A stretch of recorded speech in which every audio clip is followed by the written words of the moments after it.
Public, Oh, yes. who looked at the 10.1 changes and said, and I quote, having a boss mechanic where your class needs to rely on another class in order to survive it due to movement is not good. Wait. How about the fact that evokers are going to be turbo cursed next patch? Be what? Fine. They're gonna be Everything's turbo cursed. cursed. Dude, they're gonna give evokers a fucking third spec. I'm excited. Good. They made. Oh, I just saw that. It should be a tank spec. Should It be a tank should. What spec. is it? It'll never be a tank. It better not be a fucking second DPS spec. I'll shit my pants. If it's a melee DPS spec, we are okay with this. Ew. No, we're not okay with this. Get out. There's too many melee. Get out of my melee. It should be No. a tank spec. A male wearing tank. How about a No, second it's not healer? going to happen. It will not happen. It might. I have faith. It's going to be something melee. It is going to be in melee, whether it's going to be a tank or melee DPS. I hope it's a tank. There We need more have tanks. been I want it to there be a was tank. what? A tank was added in Wrath, a tank was added in Mists, and a tank was added in Legion. And Yes. Yes. They're not going to add another tank in Dragonflight. It's not going to happen. Why not? They've always Why added not? tanks. It's going to be the next expansion when they add a tank. They've always, But- every class has had a tank. but these evokers are the perfect thing to be a tank. Yeah. Black Yeah. Dragonflight. Tanky fucking things. Earth Warder. Yeah. Exactly. Yeah, I hear you. But And will remember, Blizzard do something that they've never done before? Maybe. And not add a tank spec? They've happily retconned lore, so sure, why not? The honest Yeah. truth is we never know what Blizzard's really going to do until it leaks out on the internet. Yeah. True. We can always depend on the regional teams to leak it early. Like, let's just watch the news coming out of, like, Korea. All- Because they're certain to leak it early. All I know is evokers in Mythic Plus pour out a tear because every 2 minutes they're going to die. Why? That's fine. Because they're giving us more damage on our pyre openings. Oh god, why? That's So fine. so they're giving us more damage, and then our Dragon Rage fires off 3 pyres, which right now we pull threat off the tank. And they're increasing that damage. And they're like, it's okay. That's I fine. did see that gem that they fixed where it was like procking a heal, which would proc a DPS thing, which would proc a heal, which would proc, and then it put you in an infinite loop. And then it just made evokers fine. go burr. Yeah, it's fine.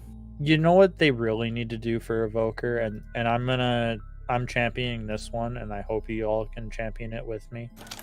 At least Mhm. fix the fucking bugs. Holy shit. True. No. No. I'm sorry. Evokers Coming- are held together with fucking duct tape and hopes and dreams of Ret Paladins having a raid spot. Welcome to Shadow Priest for the last 4 expansions, I was about to motherfucker. say, Pull like, yeah, you're talking to the Shadow Priest, bitch, man. You ain't gonna win that argument. Yeah, at we all are playing like just the bottom tier specs. Like we got fucking Shadow Priest over here, Rep Paladin, Oh, some hang on, hang some on, form hang on. of hunter. Don't drag the BM hunter into this. That one's perfectly average. I think I like perfectly to- average is considered bottom tier in WoW eyes. Unless you're a mage or a warlock, you're never top tier. It's balanced around the fact that you have this weapon, but only if you have that weapon. Yeah. Oh wow, it's not that like we have reminds me any of other something. class that's currently dealing with that issue. No other class at all is currently dealing with that particular issue from this raid. You know what I think is Evokers. funny though is How unique. two Rina, expansions in how a is your row. class doing? Fine. 2 expansions in a row where they had like bows and stuff. When are Yep, they gonna do and another they're melee rare weapon? drops, and I'm Yeah, like, sick of the rare drop of shit. The Gosh, they rare had drop it. is dumb. Yeah, They the would've rare had bow is the- dumb. Okay, what about the river? What about like the gavel from the jailer? Does Also that dumb. not That was count? That Equally was a dumb. Strength weapon. Oh, okay. I was just Yeah, but it's alright. not the same as like the legendary bow that dropped off of Sylvanas. Okay, yeah, I got that. Okay, so Paj wants like a shield or like something for tanks then. No, I don't not necessarily for a tank, for a DPS or a healer. Like, when last time they had a healer weapon? Like Valinor? That's a good That's a good point. Yeah. Yeah, Valinir was, what, the last healing legendary? That was what, Yeah. Wrath? Right, yeah. I mean, healers could also get that staff, the Terragosa staff, but that wasn't designed for healing, Oh, yeah. like that's right. Valinir was. They have given hunters so much. They got a special bow in Nyalotha. Oh, they give us so much considering we can't get it. That's funny. Yeah. No, I see a lot of hunters Very- having it. Just you can't get it. I haven't seen it drop. Any of the times I've killed it, I've not seen it drop. I'm just saying, Lindsay Agreed. got one from a fucking weekly chest. Okay, well that's not me. That ain't me, Also- dog. I'm gonna say this. I know everyone wants Dinars back, but I have an idea that's infinitely better than getting Dinars back, and I would be okay with them never putting in Dinars if they brought back this system. What, 10 days? Tombstones. The Bonus raid, rolls? No, the raid upgrade items. Oh, yeah. Yep. Like, Oh, Mhm. Because see, I the thought you were going to Dinars- talk about tombstones, and tombstones are a great system. the raid, the Dinar system only worked because there were raid upgrade items. I like the Dinar system. Oh, I like the Dinar system, but Dinars only gave you a normal piece, Hmm. which everyone forgets that because it came hand in hand with the raid upgrade items. If they just put the raid upgrade items, we wouldn't be having this issue because we'd all be just running No. normal and heroic for our icons with our mythic upgrade token just ready to slam that bitch in. I still think they should do loot more like Final Fantasy and less like WoW, where they just Yes, distribute everything yes. as tokens that you can turn in for the piece of gear that you want. Yes. Get currency after every fight, and then have the loot, all the loot available from a merchant that you buy with stones. It's deterministic. You know for a fact you're going to fucking get it. Yeah. I just think they would. yeah. I wish they would go to that kind of Well, system. Blizzard Have- loves well, the, have- the have lottery. Have y'all seen the 10.1 loot changes? No. I have. They're interesting. All right, so it's a total fucking. I've looked at the graph, and even I still don't fully get it. But basically, there's going to be upgrade tracks that are based on certain levels of content. You're going to get a weekly cap of some amount of shard, like crest fragments that you can get like per week, but you need 15 fragments. I think you can get a total of like 120 a week, but you get 15 fragments to become a crest. You use the crest to upgrade an item, and based on the difficulty of the content you're doing, you're going to get on higher and higher tracks until you get to the mythic track. The mythic track cannot be upgraded, but anything leading up to that can be upgraded. It's replacing the Valor, right? It's replacing Valor, but the thing is, it's coming out of all content. Yeah, so like World Quest, World Bosses, so- raids, Interesting. whatever. I get it. There's also another part where if you get an item, it can only be upgraded so far. So it's kind of counterintuitive because you'll have to be doing 16s to upgrade to Mythic. But it means that we can't go to the lower difficulties to get items because that'll just be stuck in those upgrade tracks. So that we're going to have a lot of groups who are doing lower keys who are going to be waiting longer because if some Giga Chad carry isn't going to come in and carry it because he needs his Valor. Wait, couldn't you get the loot like on a lower level and then still go back into the higher one and then use the track, like whatever system, like on that lower no, level no, piece of loot? It's all I'm they're all finding- banded. Yeah, I'm finding the actual tables because there's a limit, like there's a hard limit Yeah. based on each one. Depends on what you get it. So you can't get like a piece from world content and have it go to Mythic. That make, item level. I think that makes sense. I think that's okay. So, but it'll be like a 2 from like 0 to like 7 is how high you can upgrade a piece of gear. And then it's like 8 to 12 or something like that. Oh, okay. You can't farm 2s to get your trinket and then upgrade it all the way. You have to be in one of the bands. I gotcha. Huh. I'm not sure if I like. I I mean, know. I see the benefits, but I also like sometimes you just get screwed on like trinkets, right? And you just want to run Yeah. something over and over and over and over again. So you'll get like a 5 because it's there, and you'll do okay. I'm gonna go help up this group with a 5 to get my trinket. I think that's actually bad because it feels like later in the game you just have less people who are going to do that low content, like Yeah, and less people in that pool in that seed. So you're gonna have a bunch of like late Yep. start players, not getting the boosties who are trying to go in for gear, right? Well, Or remember, Valor this or is something Or like halfway, Valor, that. yeah. but this is already halfway. This is already so the Valor, all the gear, all of our stuff is null and void because it's a new season. So we'll all be farming the 2s to go get the new bits of Well, our no. stuff anyway, right? Here's a real question about. Hang on. I want one question though, because you know how we have a tier set in this current tier. Is it automatically Yes. going to be deactivated when the next No. tier set comes out? Ooh, No. that's a good question. No, it is not. You're going to have your tier effects until the new tier comes in. There's current discussion that some classes may not go fully 4-piece. Oh God, What are we they may doing try to do 2-2 is 2 again? and Oh Fuck two. no, that. no, Fuck not that. No, 2 and no, 2. No, not 2 and 2. Fuck that. We lived through Legion. We know that's a bad idea. Fuck that. Fuck What are you that. talking about? Warlock 2-piece, 4-piece was amazing. 2-piece, No, 4-piece no, was no. the biggest Two- bullshit ever. Dude, ugh. I don't want to wear 2 pieces of last set and 2 Yeah, pieces of this yeah. set. I'm with Nadina. No. Mm-mm. There are some classes that are looking at it right now as being more beneficial because some of the 4-pieces are kind of dog shit. I don't blame them, but just saying. Anyway, so for anyone interested in the general channel of our other Discord, I put the 2 tables in as an idea of what the fuck's going on. There was an interview with Morgan Day and Dratnos where they talked about this, and they said, does this mean that we'll have to, when we enter a new tier, we're going to have to get, pieces all over again, and we're going to have to get the same item and the same item and the same item. And they said, we're currently looking at this. This is under active investigation. So that is still subject to change. And maybe you can take something from its basic bitch level up to, up towards mythic tier. That might be the case. Can't guarantee shit. Oh, what a nightmare. Like, imagine trying to get your Blazebinder's Hoof in, like, the lowest tier, and then you have to get it in the middle tier because you can't upgrade it past, like, tier, 7 or whatever. Oh, Yeah. And then you have to get it a third higher Yeah. tier, like the highest tier later on in the season. Ah! Yeah, You want to get it 3 sounds different trinket grinds here for the same fucking trinket? No!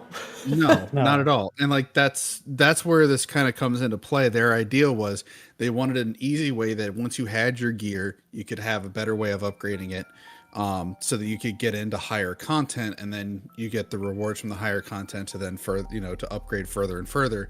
So this idea that they're hard capped on a certain track just sounds bad. And it's Yeah. just one of those things they could easily fix. They could very, very easily fix, but we'll have to see how it plays out. We're still very early into this, and I'm not even sure it's even available for testing right now on the PTR. So this is just a heads up. This is what they're planning on doing. I'm scared. I hear 2-piece, and I... No, 2-piece. I mean, you just see the words evoker tuning on a headline and you're already in that mindset, dude. It doesn't matter what I No. say. If I just say evoker tuning, it's going to happen. I don't care about evoker tuning. If I hear I'm sorry, like what happens to evoker on Tuesday? Tuning? I actually have no idea what happens to evoker on Tuesday. I don't give a fuck. I yell at you more to give me a rescue on Mythic Razagath? Yeah. Sindri! -1 to your next save. Don't worry, I'm Hey, not you've got punishing you got a DC 30 death save to make. Good luck. Yeah, all deaths. If Sindri goes to unconscious today, he only gets 1 death save before dying. That's how I felt on Razagath. Andrew, get back in next to me, buddy. I got Now you. you know. Now you know pain. All right, everybody. Grab your snackies. Grab a drinky. Make sure you are all snacked up because we're going to get ready for some D&D. You guys good? Ready? Fuck yeah. Ready to rock and roll. All right. Meanwhile, previously in Arctis, reflection, coming to the final links of the story with your friend Doofus, Dryfur, and Sibba, the dream speaker gnoll. You all have made your way from the warm confines of the Melt across the western mountains of Asir. You are trying to find Sibba, Sibba's mushroom grove. Sibba being the gnoll shaman leading the pack that Doofus came from, who sent poor Doofus out to sea to meet his end and to resummon a eldritch and tainted god.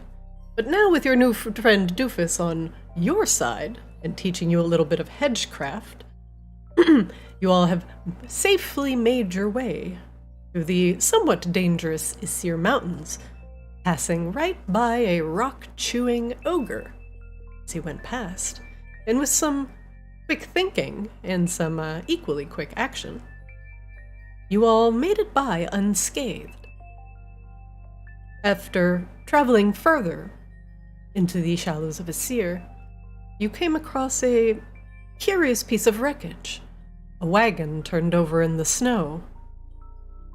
However, in the shadow of the wagon and the large tree that stood over it were gnoll hunters lying in wait, just outside of the mushroom grove, protecting it from potential outsiders. Now that Sibba is aware that you are coming, it seems like the gnolls are also ready to put up a bit of a defense. The hunters proved to be little issue for the group. And even though they hid behind rocks and pelted you with arrows, you still managed to come out on top.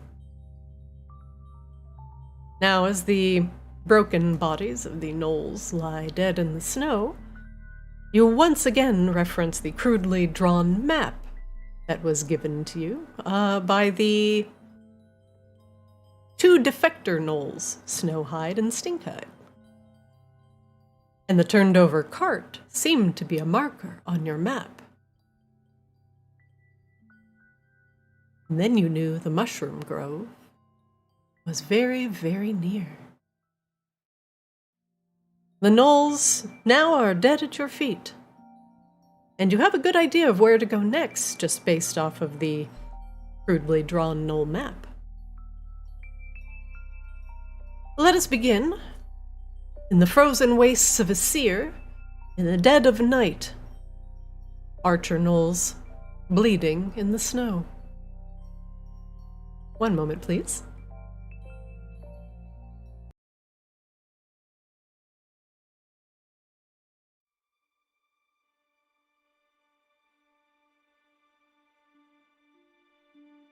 I remember Monty's a giant lizard.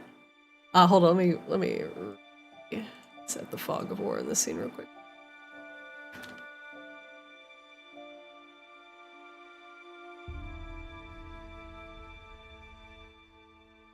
The gnolls are quickly collecting snow as the snow continues to fall from the night sky.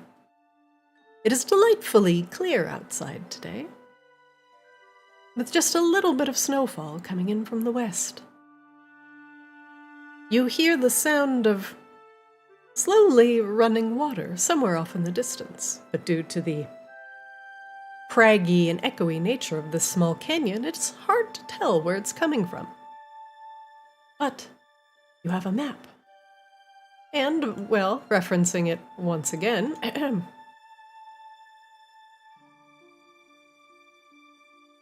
show the map. Show the map. Show the map.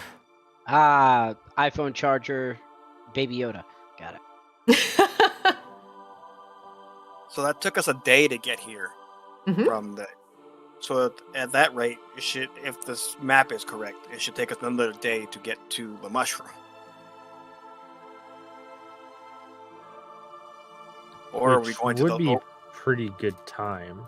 Or are we going south to the lake where the mushrooms are being grown, the special mushrooms? Where are we going? Because I don't think we should go into the grove, just like this.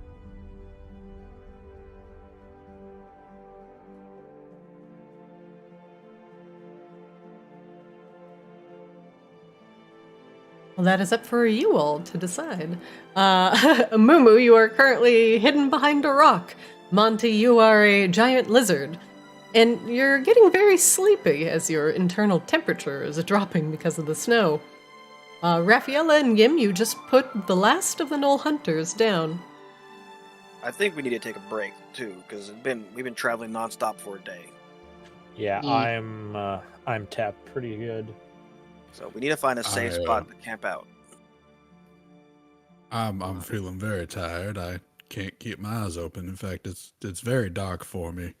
Very, very dark. We should need to come find out. shelter. Oh, yeah. Maybe you should come out of your lizard form, buddy. I can't find myself to actually do that. Whoa. Where? Hold on. Oh. Ahem. Bloop. For some reason, the Fae had decided to remove my sight temporarily. It's good to see you all again. Let's check these bodies and see if there's anything on them.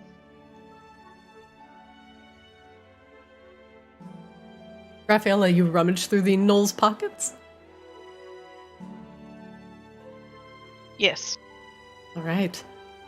And on the Gnoll, you find a spear. You also find a length of leather that is strong, tied to a Y-shaped piece of wood. Looks like a sling, but it's very well made. Slung on his back is the longbow that he used to shoot you a lot. Actually, I'm gonna get you a different icon. I don't know why it gave you a terrible looking one.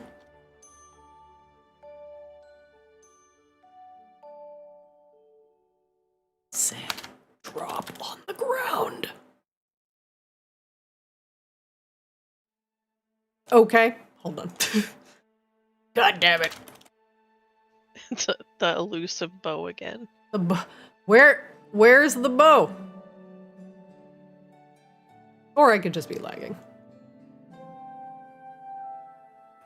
Oh no, not again. Foundry lag? What is this? Yeah, what? Friday? What? What Friday?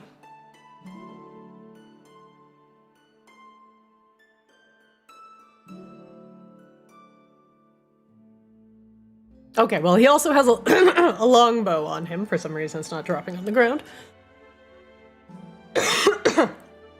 This Gnoll is not carrying anything else but those weapons and some sling stones.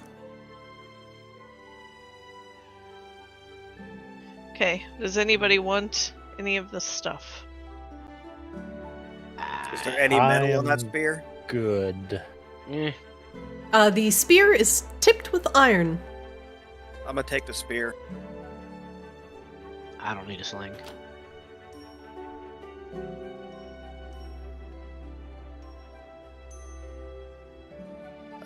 Take? Does somebody want to go up and check the knoll by the It's not letting me dragon? take the spear. I will check the. I will. Yeah, I was loot having this some knoll. trouble with it too. Hang on, I'm gonna refresh real quick. Does that refresh for all of us too? It might be because like the module is stuck or bugging, and if I refresh it, it might prompt it to unfuck itself. But I'll check it out. Otherwise, I'll just put it in your inventories. A bunch of the modules actually updated today, so you know that's like bound to run into some problems. Yup.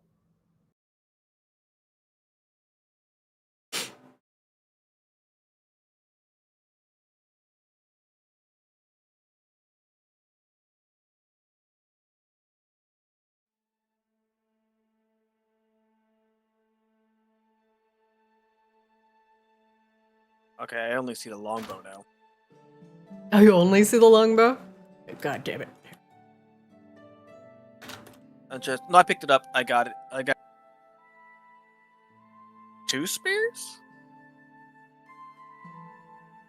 You might have had one from before. No, I didn't have. I have 2 spears. I did fix it. There's the longbow. Did anybody get the sling? No, it disappeared. Okay. There's the sling. And then he also had a longbow, a sling, and a spear. And you grabbed the spear. I definitely have 2. Okay, that's fine. You can have 2 spears. Okay, so I'm just gonna melt them down. The sling seems to emanate a faint magical resonance. Does it now? I'm gonna pick it up then. There's something about its craftsmanship that seems to be finer than other slings you've seen. Perhaps it is the supple leather or the quality of the wood it's fashioned with.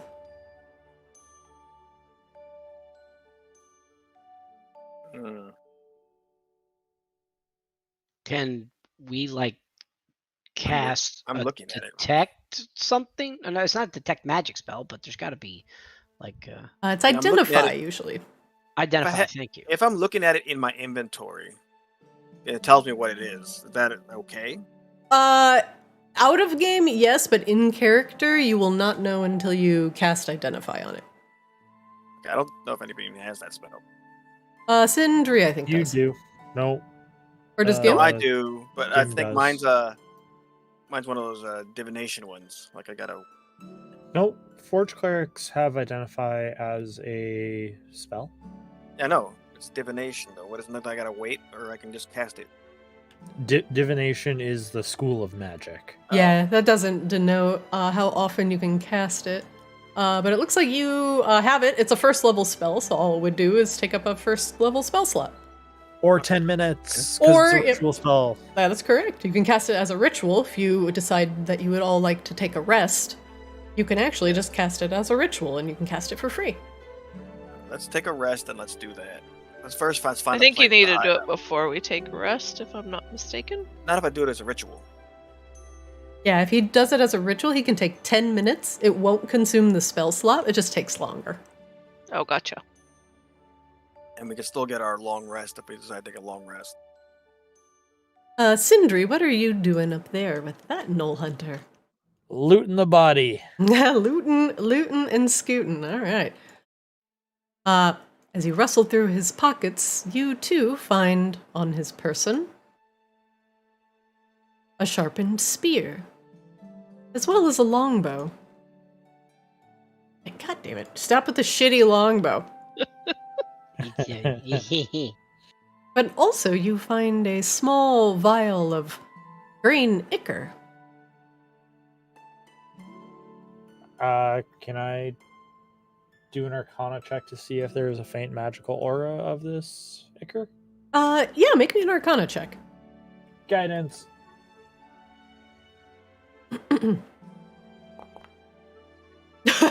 God, you suck. You see what happens when you piss off the GM god? Sindri, you're not quite sure as you slosh this small vial of green liquid around. All you notice is that it sticks curiously to the edges of the vial. Okay. I will yell at the party. Hey guys, there's a spear and a longbow here, and I found this liquid. It's green and it's sticky. I don't know if someone wants to look at it. I mean, I'll take the spear. This might be something for Montgomery to look at. Well, if it's weird and in a vial, I'll be happy to take a look. Yeah, that could be a potion. I could use those. I'll hand it off to Montgomery. And what, we got a couple more bodies? Yeah, let's loot the other bodies. I don't remember where all the bodies are. Looting, looting, looting. Sindri, I put a potion of poison into your inventory. Okay, I'll pass that to Montgomery in a second. Can we search this one up here? Absolutely. On this hunter, Gim, you remove from his body a spear A longbow. I'm actually, for some reason, my item piles aren't working, so I'm just going to put it directly in your inventory. You find another spear, which will bring it to 3. That's your 4. Another longbow. Don't want that. And this particular gnoll has a curious pouch of herbs. Brand new cart. Oh, okay. I take the pouch. Hey, Monty, I got a bag of herbs for you. It's a dime bag of oregano. Oh, good. A mysterious vial and a pouch of herbs. This must be my lucky day.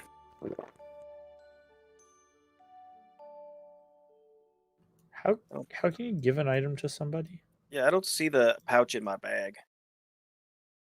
I didn't put the pouch in your bag yet. To trade with someone, you have to be next to them, and then on the very bottom left-hand corner of your screen in Foundry, there's a little handshake button that says trade.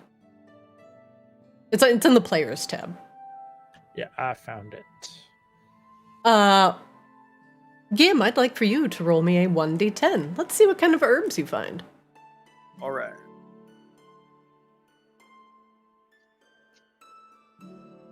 Potpourri. A 2. Very well. Let's see. 1, 2. All right, and then roll me, please, a 1d20 plus... Actually, no, make me a nature check. Nature check, all right. Mm-hmm. I give myself guidance. Okay.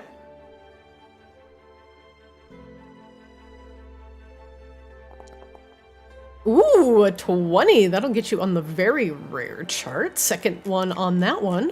You find a small bag of clover. I'm going to put it on the ground. 1 second. I can. Do I know what clover it does? Ooh, you do. For some reason, it's again having trouble putting stuff on the ground, so hold on 1 moment. Okay, I put it in your inventory, so you can take a look. If you have trouble finding it, just type in the search bar clover.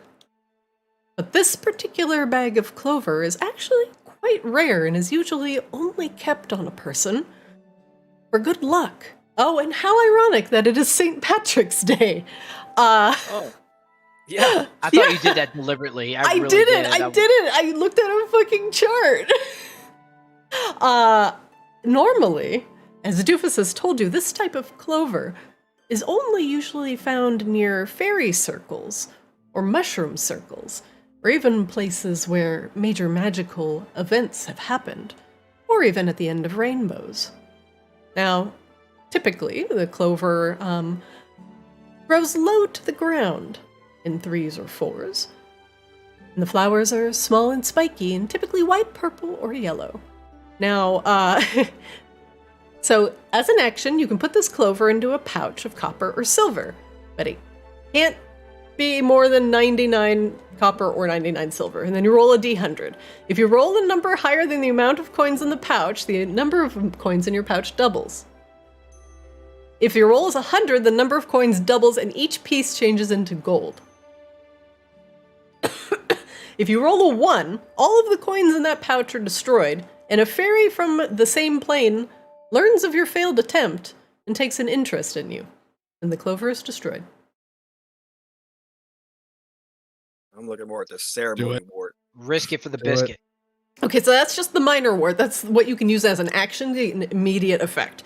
If you do it as a ritual, so you have to have a pot, you have to have the clover in it, and then you have to put it in a cauldron, a magical cauldron for 10 minutes. Excuse me. But then you can summon the cauldron repeatedly. The cauldron can only hold coins. It can hold any number of them. So it's like a portable bank. I am definitely saving this for the portable bank. And then the last one, the cultivated wort. If you decide to grow this over a longer period of time, takes about a month, Your other plants will grow resistant to disease, crops double their yield, and plant creatures are more likely to be neutral or friendly as opposed to hostile. So it's very nice to grow around your house, if you're making friends. Okay, I might just save this. Hey, Monty, I got a fancy clover, a chawnick clover. I think we probably might want to grow this later. Well, that certainly looks lovely.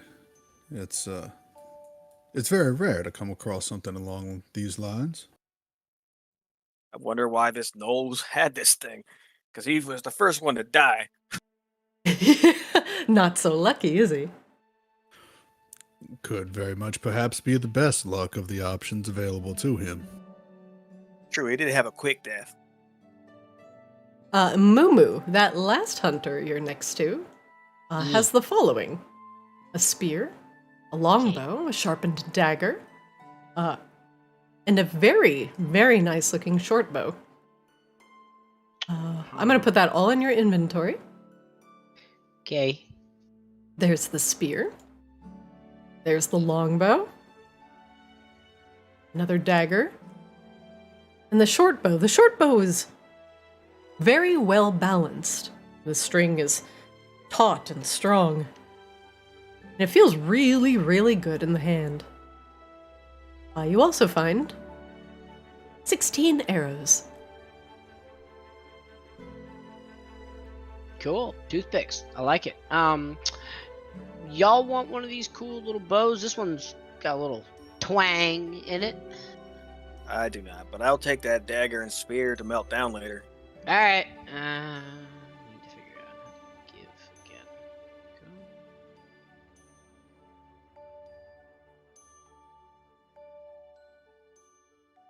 again. Why are you alive? Die. There. Where's the giant blood stain from before? I don't know.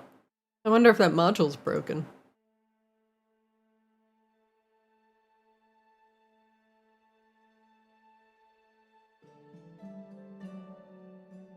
The gnolls sit freezing in the snow. Forgot how to swap over inventory items. Oh, like equip and de-equip? No, to hand over to Gim. Oh, in the bottom left-hand corner of the screen, under the players area, there's a little handshake that says trade. I sent a trade request to you, who dat? Got it. Alright. I did not get it. Wait a time. Ah, there it is.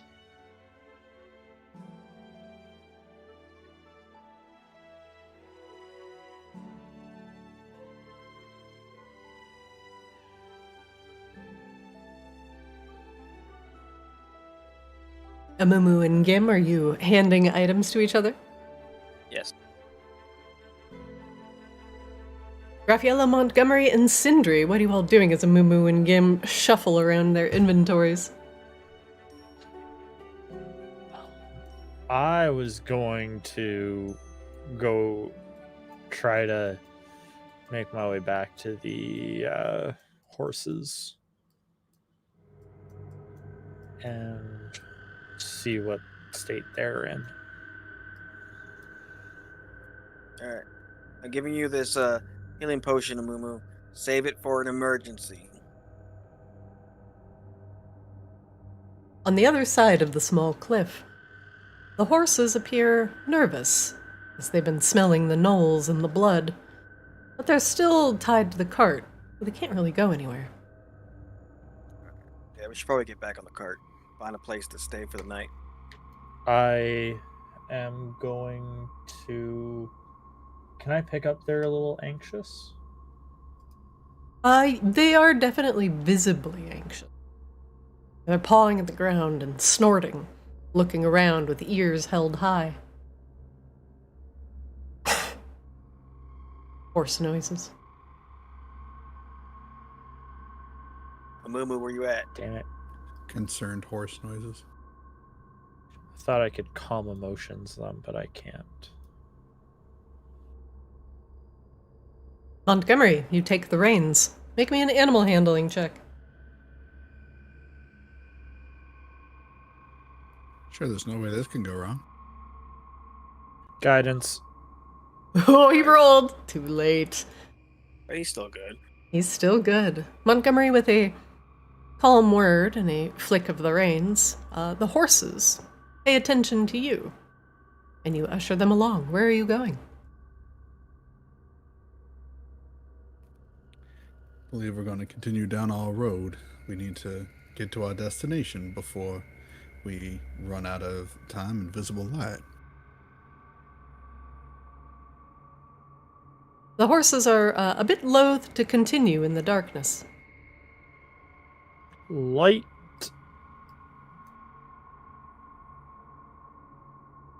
Oh, there. I love the light. All right. Oh no, Mumu wasn't a part of my group. Mumu falls out of the back of the wagon. Apologies, I was picking up my DoorDash order. Sorry, I walked away. It's all good. Just hopping on the bandwagon again, it's fine. The path goes to the west and to the southeast. Where do you go, Montgomery?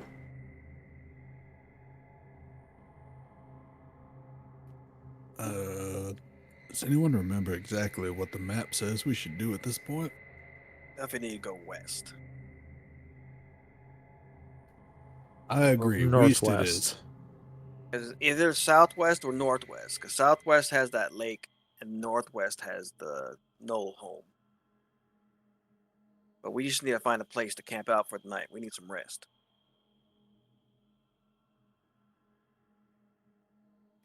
All right. I see some tracks this way, and so I think that might be a safe way to go. Okay, gonna go to the southeast. Yes.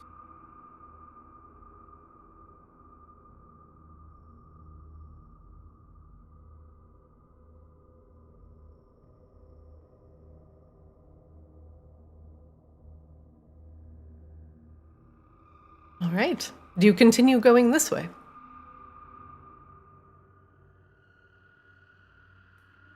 Hang on, I'm looking for a coin to flip. I mean, you got plenty of dice.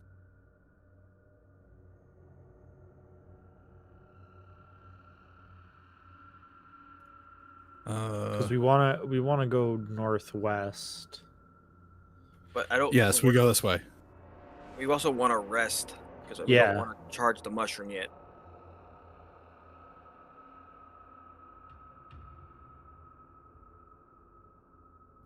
Okay, so are we making camp here, or are we continuing down the pathway? I think Let's we should make go- camp.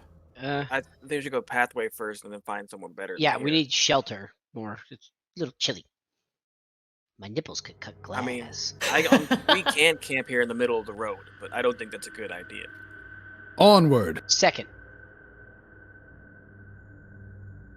All right. One moment, please.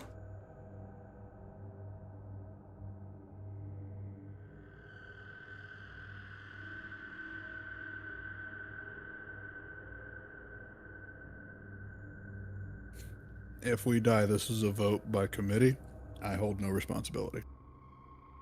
I did no such voting. I didn't. I did not register to vote in this voting Yeah. election. I'm not allowed to vote. Convicted felon.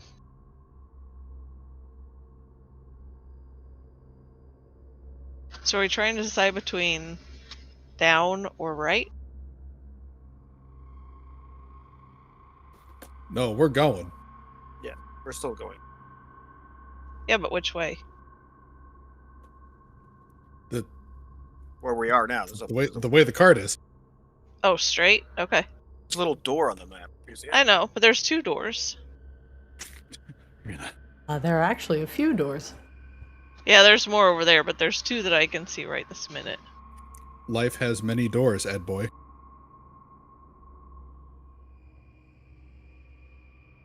Why don't we just take a really quick, 3-minute break? I'll see you at 2 after. I'm gonna take a real quick bio break, Some stuff. and something busted, so I need 1 second. Oh yeah. I'll be Gotta go right back. forge. Mm-hmm. Quick BRB.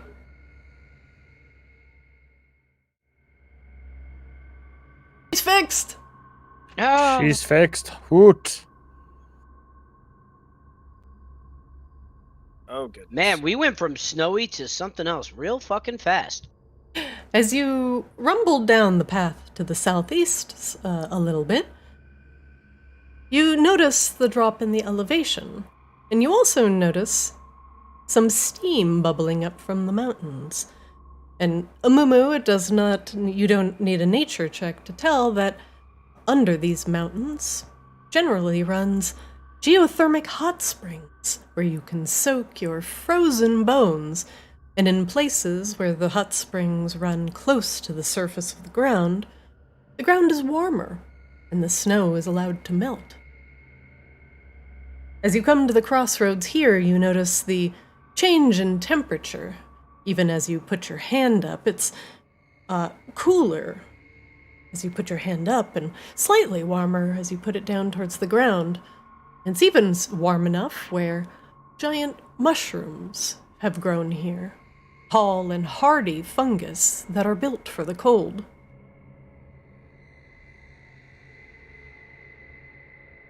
All right, guys. Well, these are like my tribe. We come to these areas, we find they're hot springs. They're good for baths, and quite frankly, they're really nice. By the looks of it, it's pretty warm up here, so we won't freeze to death. But don't know about these mushrooms. I'm not used to seeing these kind of things. Do you want to lead us to the hot spring? Yeah. Or do you guys want to camp out here? I can walk ahead a little bit. I wouldn't mind just walking for just a little bit, see if we could find something, if you guys are okay.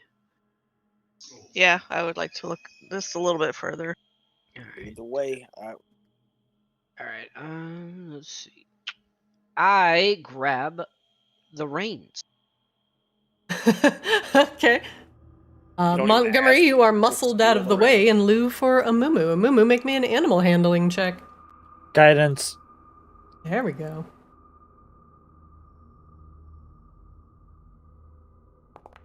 Oh, I forgot the 1d4. 13. The horses will do as you ask. Where do you lead them to? All right. Like to look. 1 second, coughing. Would I take a perception check? Like, I'm looking to bring us closer towards like a steam. So looking ahead of me, what direction do I notice the steam, or based on my knowledge, would be a good the springs? Make me a survival check.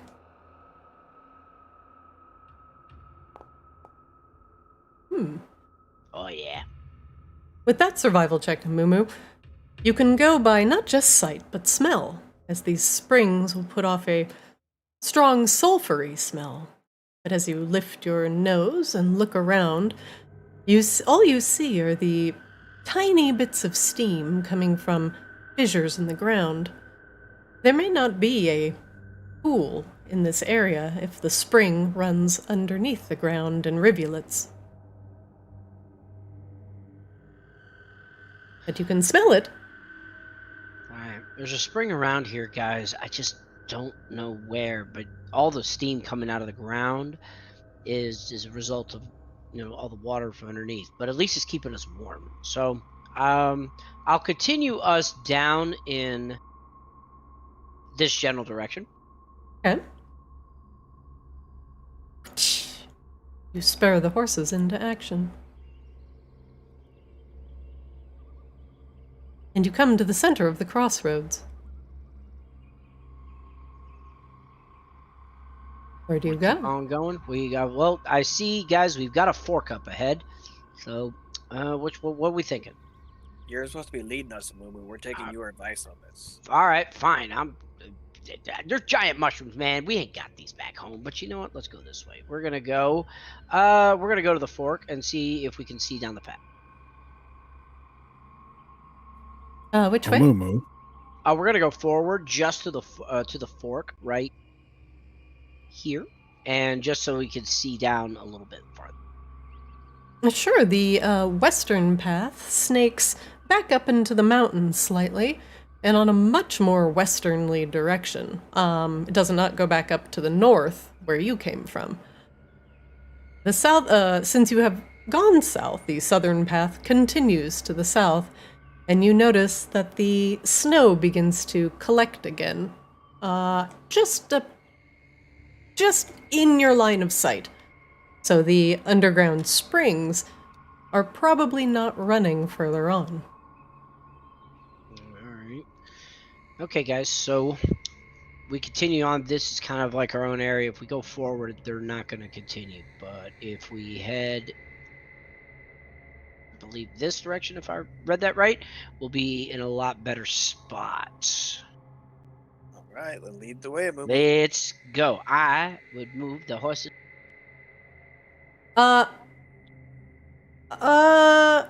Mumu, with an 18 on your survival check, if you go west from here, you will be very far south from your destination. Okay. All right, I'm not going to lie. I'm lost as fuck here. I apologize, y'all. It's been a long We're day. looking for a place to camp. Yeah, I All know. right, if you can't make a decision, we're gonna go left. All right, look, I think the best thing to what we're going to do is I would go off to the sides, be able to go to the mushrooms. We can go get off. I would get off the road, go somewhere like here or there, only to get off the road. We can lay on the ground and it's nice and warm, and we're not going to freeze to death. That would be my suggestion. So take a pick. Personally, I would say that we go under this giant mushroom over here. Gives us some cover and gives us a little bit of shelter. That's where I was looking at too. So I agree. That's where I'd like to go, and I think we should set up shop, relax, recoup, regain spells. All right, I'm in agreement. Anybody have anything else that don't want to go there? That way I we agree. can see all the paths coming too. So it's a good spot. Do you take the horses off the beaten path?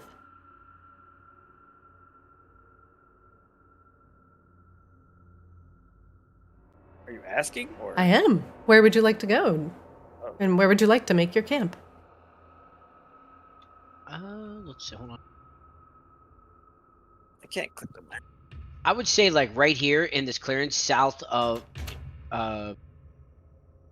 this. I thought we these wanted two to be mushrooms. under this tree and this mushroom right here. Which one? The one. Well, to... the horses won't fit under there.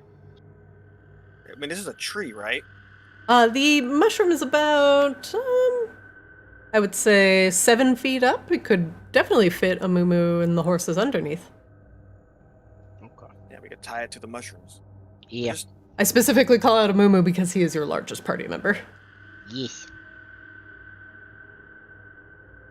All right, we are gonna go over here. Over there? And we're gonna Okay. move. Yep. The horses Right. rumble just off the path, All and right. you pull up underneath the tree. There's a little bit of, area that you can kind of hide under, even if you get off the cart, which will obfuscate you from view. All right. Well, I get off the cart and go unhitch the horses. So Will that we they're be not- able to hide the horses in the cart? All of us underneath the tree, mushroom stuff. The cart will be the most difficult thing to hide. It is bigger. It is definitely bigger than the tree. Okay. You could attempt to put some things over it, but yeah, that's the cart. That's the hardest thing. Yeah, okay, that's fine. I was just wondering. All right, let's take the horses off. Let's set up camp and rest. And I want to do my ritual for this little thing. I unhitch the horses from the cart and I attach them to the tree. Right. Oh, I didn't mean to do that. That's fine. You didn't mean to punch yourself. Yeah. The horses are actually very thankful that there is no snow here. And they get to work chomping on the tiny bits of grass and clover that's peeking through the slightly warm ground. Your horses are happier, and they will perform better now that you have given them decent food. Huzzah! I go pet the horses. I want to do my ritual for this sling. For identify. All right, Gim, you begin your ritual. It'll take about 10 minutes. Sindri, Montgomery, Raffaella, Amumu, are you building camp? I would like to know, okay, I go over here to this tree. Mhm. Could I chop some branches up to maybe give some kind of cover camouflage to our cart? Absolutely. All right. So I would like to get the tree and get some branches off to be able to put around our cart to better conceal it. All right, Amumu is getting to work, collecting branches. What are the rest of you doing with your evening? I will make a fire. Ah, very good. The warm ground is very inviting, and Montgomery is stretching out a little bit and defrosting parts of him that might still be a little frosty from the last wild shape.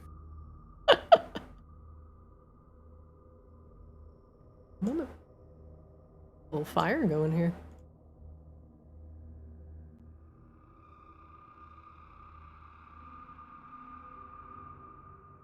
Like I have a fire.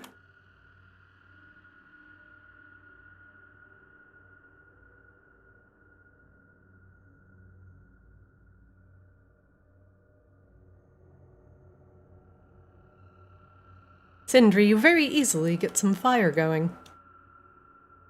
And the light fills the area with a nice, even orange glow.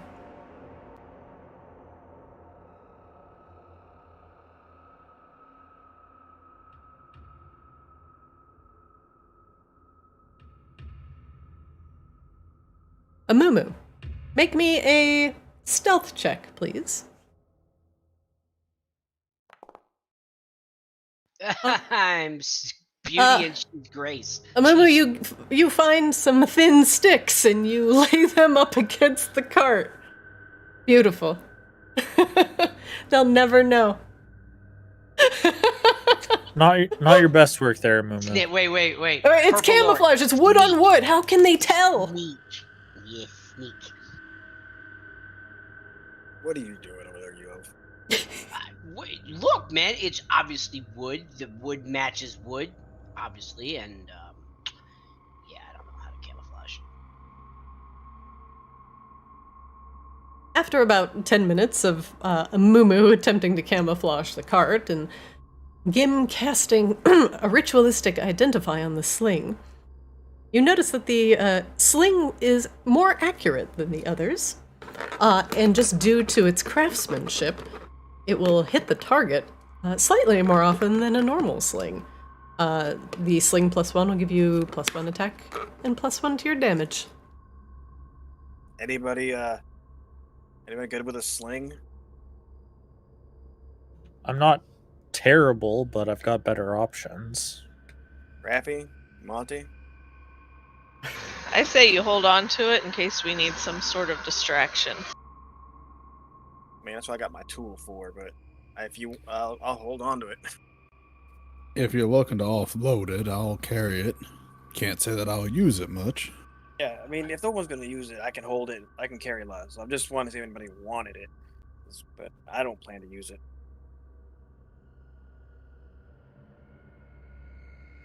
I don't plan to either. I think we try to make some gold with it. We can bend it back to. All right. So we gonna take a long rest, fellas? Yep. Yes, we should do a watch though. Very much. All right. Let's do a long rest and take a watch. I'll go first. All right. I'll go second. I'll go third. For first watch, Gim, as your companions settle down around the fire for the evening, the night is quiet, and all you hear is the soft sound of the snow hitting the ground and then melting, and the horses shuffling around, eating their fill for the next morning.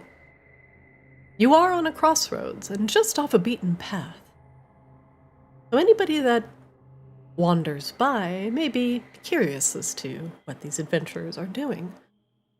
But let's see if we get any sort of wanderers in the area. Gam, you are taking first watch. I am going to have you roll a 1d20, and if it is a 17 or higher, something will wander by. All right. Go ahead and roll. The first part of your watch is quiet, thankfully. And for the first time in a while, your friends are sleeping peacefully for the very first hour, and you get the bonuses of a short rest. Now, let us see if the rest of your evening goes as planned. Who's taking second watch? That would be the Sindri. All right, Sindri, you awaken for your watch, and Gim can now take a rest. Sindri, you will not have to make a check. For your second hour goes by without a hitch. And the night drones on. Who's taking third watch? Come I. on. Amumu. The deepest night may be the most dangerous. Well, they clearly are not going to sneak on us. I camouflage this tent so well, I can't even see that. But it looks like a tree. The cart. How can you even tell? Amumu.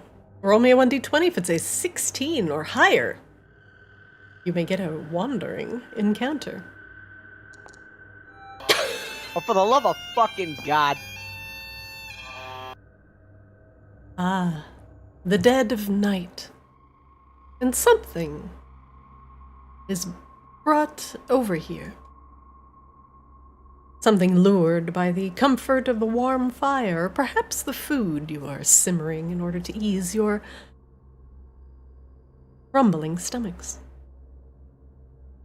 Well, let us see if it is a friend or foe. Moment. There goes my 20 for the whole fucking 2 weeks.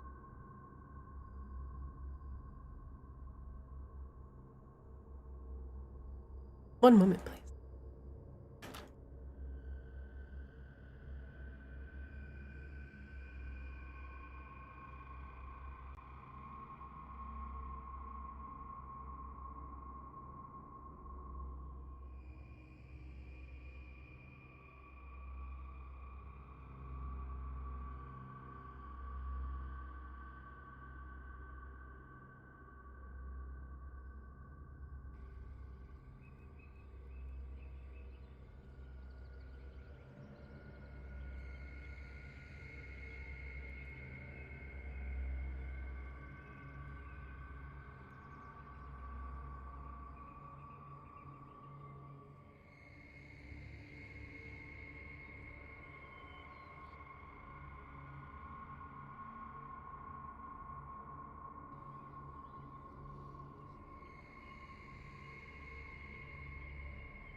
Amumu, make me a perception check.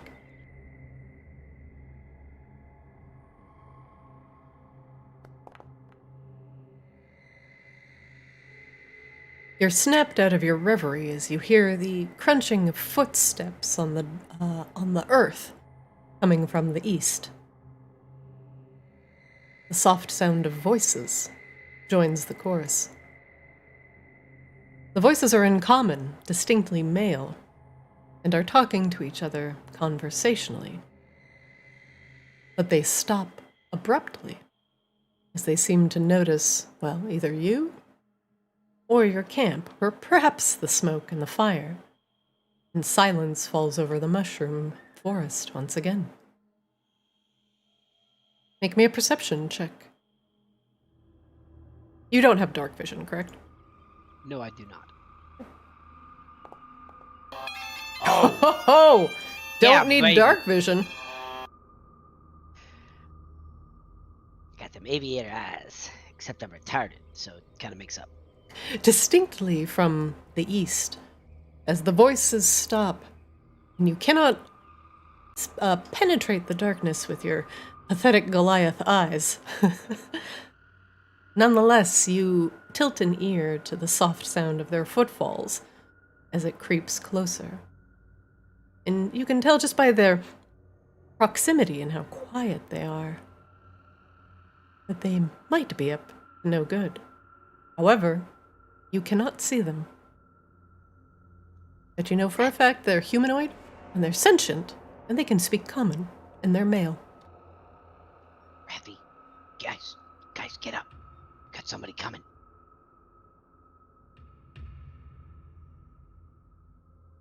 I go and I creep back to the fire, pretending that I don't.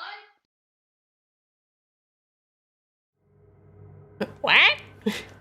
Apologies, the wife just came in. That's all good.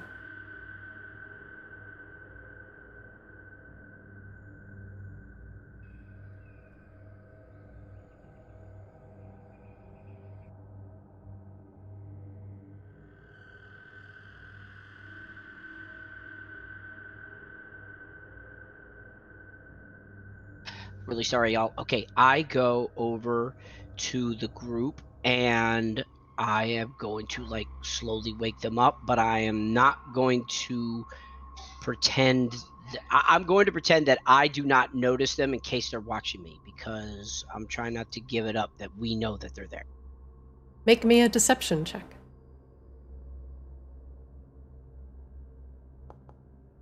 Oh, for fuck's sakes. Here we go. Okay. Go ahead. Move over to your friends and do what you'd like to do. Raffy, Montgomery, guys, there's somebody coming. Some dudes, I can hear them talking, normally speaking, and it's a bunch of guys. God damn it. What are you whispering about? What do you talk about? Dude, they're Why'd you wake guys. us up? They're guys over there. They're coming. Hey, there's somebody coming over here. Everybody up. Everybody get up. There's someone over there. There's someone coming up on our camp. Everybody up. Okay, let's get ready. How are we playing this? Guys, Hey, you out there, come on out.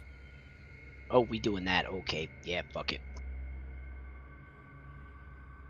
Ah, hey, fellas. You hear a voice from the darkness. Well, sorry about the intrusion, but you guys are just sitting here at a crossroads and... Well, here we are just meandering by. Spare any gold for some wandering friends? No, but you can share our fire if you come here friendly.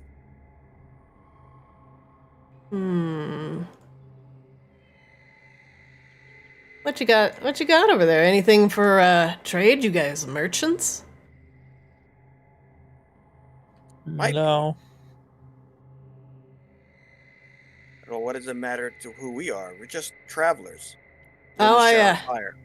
I just saw the cart there and wondering what you guys are hauling.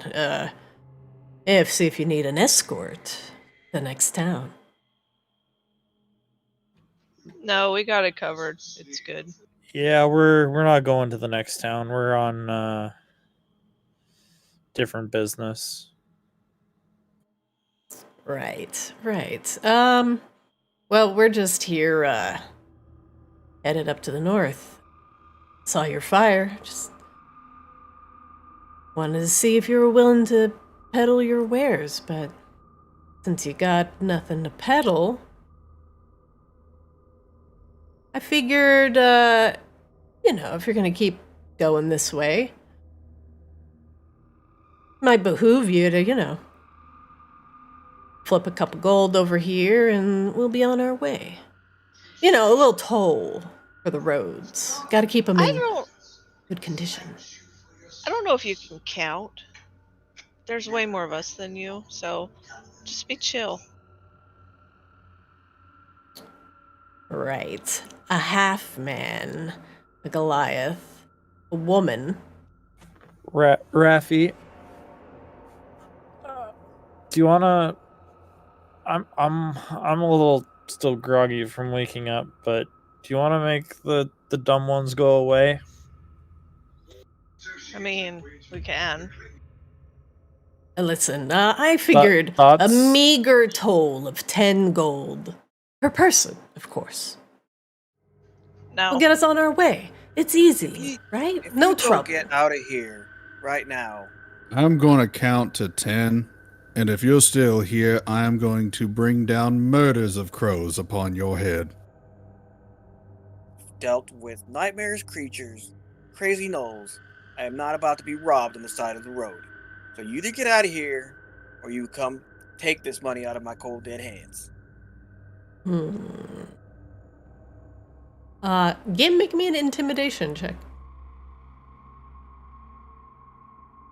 I give myself 9. guidance. Okay.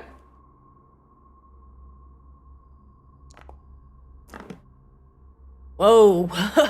Whoa, easy there, little guy, easy. No need to be gnawing at kneecaps now. Listen, Are they how about... human? Like, what race are they? Because I can see them. You can. Their faces are masked. However, you cannot tell immediately. They're definitely humanoid of some form or fashion. They don't have the long ears like elves, but you're not actually sure what race they are. Okay. So you guys gonna be on your way, or we're gonna have to fight it out? Because you woke me up from a good nap. Listen. Hey, We're just doing you a favor. There's a lot of dangers on this road, see? And you can completely alleviate them for the meager fee of, what did I say, 30 gold before? Well, clearly, we'll give you a discount. How about 15? You said 10 last time, Raffi. You want to make them blow up? Yep. I'm 7. throwing a fucking guiding bolt at his ass. Go ahead. All right, we're doing this. A 17 will hit. Hey.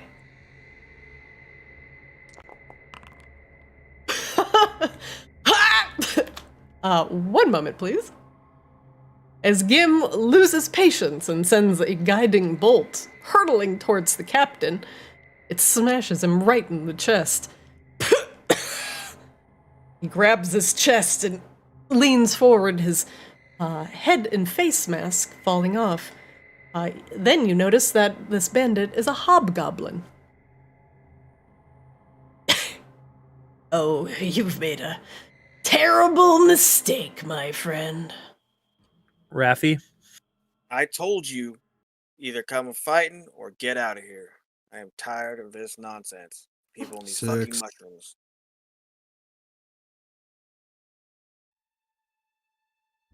Where's my banger? That is not banging. Hello? I Music? thought the banger was Raffi's fireball. No, not yet.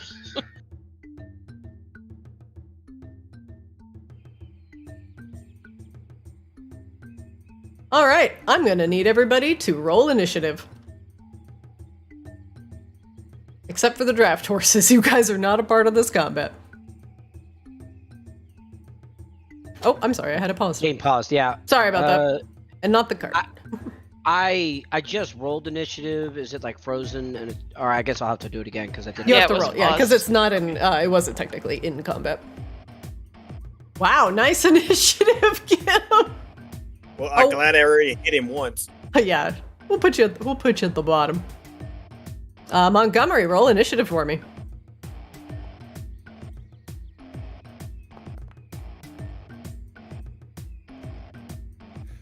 It says I have no active combat encounter. What? Strange. Okay, there you go. Top of the round, round 1. The captain, you just blasted in the chest with a guiding bolt. Ah! You little shit! He looks over at him. One moment, please.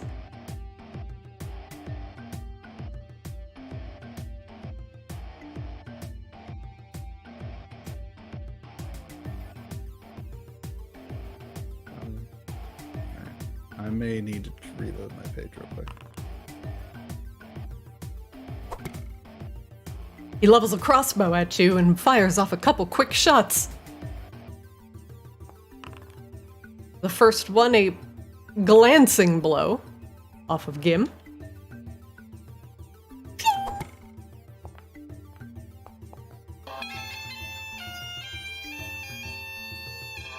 And Gim maintaining his concentration. The second crossbow bolt also hits poor dwarf.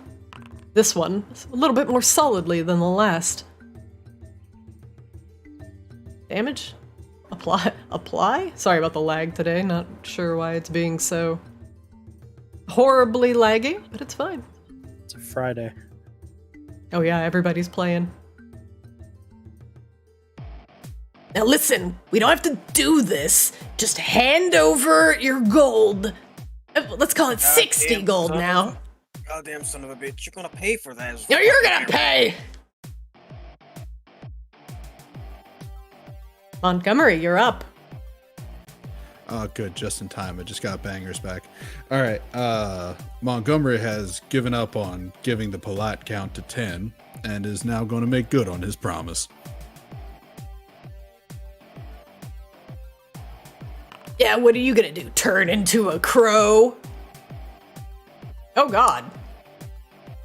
Montgomery is going to channel in and bring forth an army of the Fae that is going to take the form of 8 swarms of ravens. That is right, a veritable omen of ravens. 8? 8 swarms of ravens. Okay. How convenient. Hold on, I have these.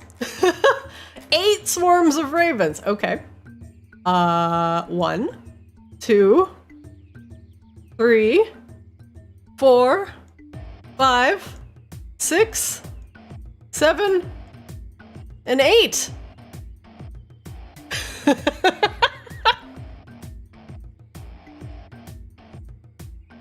Edgar Allan Poe, motherfucker. From the skies, out of the dark of the night, all you hear is the flapping of wings and the gronks of hundreds of ravens descending from the skies. For a brief moment, the captain looks up and squints against the darkness. Hell?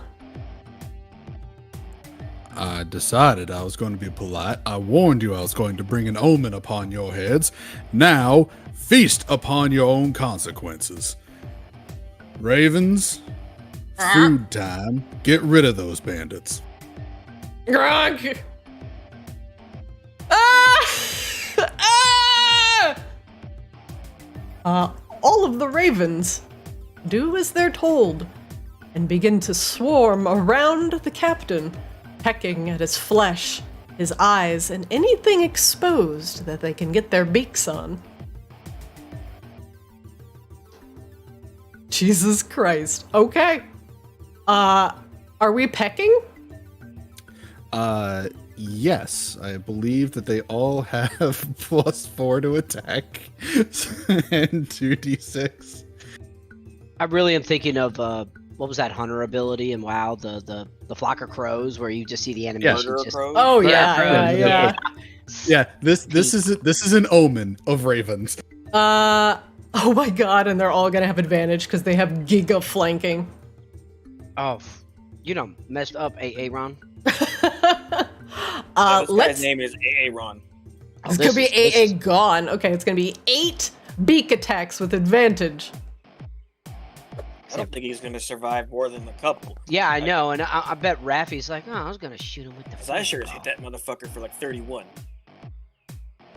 He attempts to parry.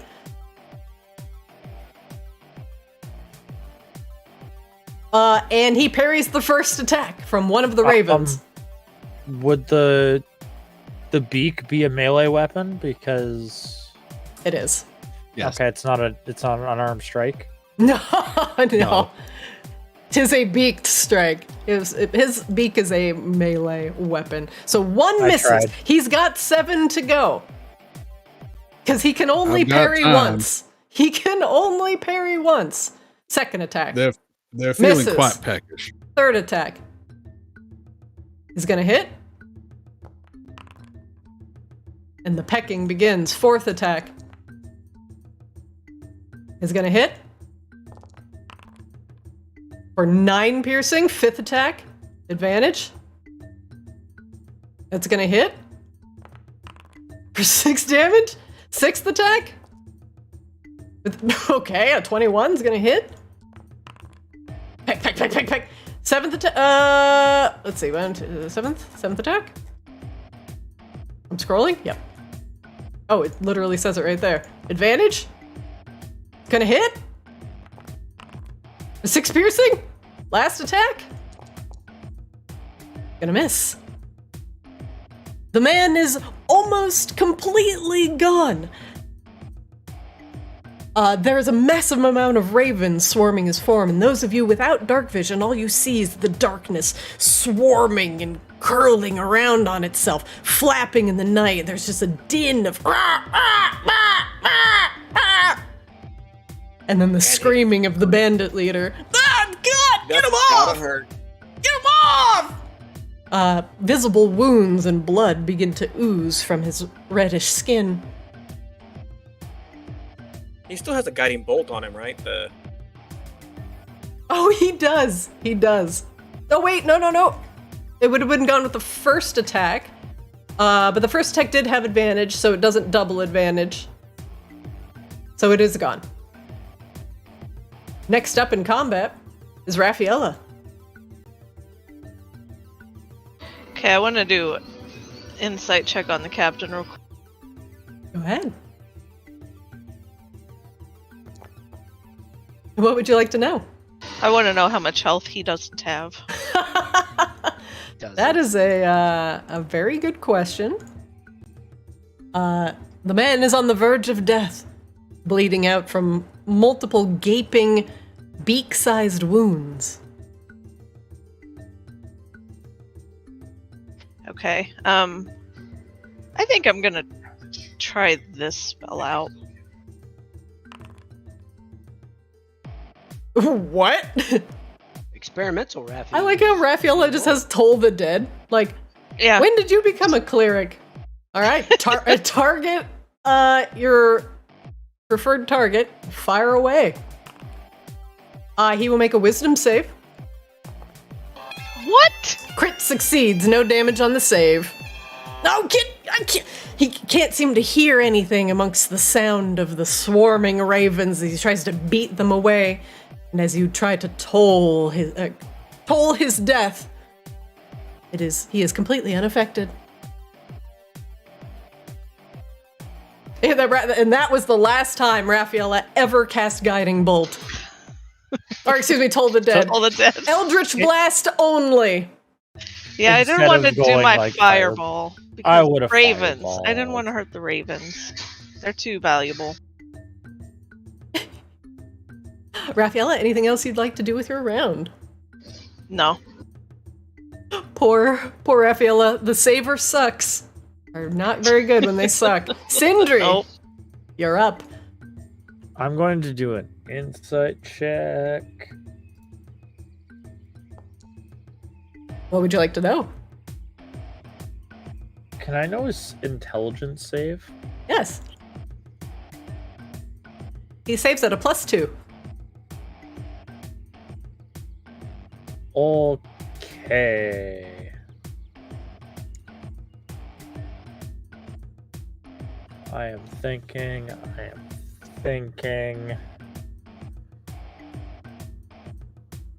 And Swarm of Ravens. How convenient that I was placing my swarms of ravens on the map the other day. YOLO. Oh, what are we YOLOing? I love it when the casters go YOLO because they pull out the weirdest shit. Oh, Guiding Bolt. All right, that's fair. Fires a missile. Oh, God. Streaking through the ravens, they dodge out of the way in order to let the light through. Poof! Oh my god! Sindri, your guiding bolt makes contact with the bandit captain, and the wounds on his body blossom into a grotesque horror as the guiding bolt hits home. Describe the bandit's death, please. So it's gonna kind of shoot out kind of like arcane missiles. It's gonna be in 3 different ones. One's gonna take out his knee. He's gonna fall down. The other one's gonna go through the shoulder, knocking him a little bit up, and the next one's gonna like come straight down from the sky and just go through his head and just like take off his head. And his head is gone. And the ravens descend on the skull as it rolls back down the hill past his 2 bandit friends. And the ravens feasting on it immediately, going for the eyes. You two want to join them, or can we wrap this up and go back to bed? The bandits are going to make a morale check.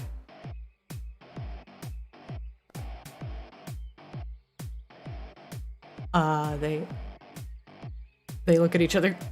I need the money. Yeah, but you need your head more. Hey, listen, we don't want any trouble. Yeah, the guy's an asshole anyway. Yeah. We're willing to part ways. Call off your birds, man. Yeah, the birds freaking me out. Drop all your weapons and get the fuck out of here. And your gold. And you go. No, all right. Here. I got a scimitar. Listen, I just got my crossbow. All of it. Don't need to itemize it. We'll collect it when you're gone. 4. Caw, motherfucker.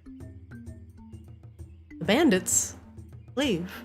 The swarm of ravens and his decapitated friend being more than enough for the young bandits, and they choose to live. Yeah, Gim, you want to go search that body?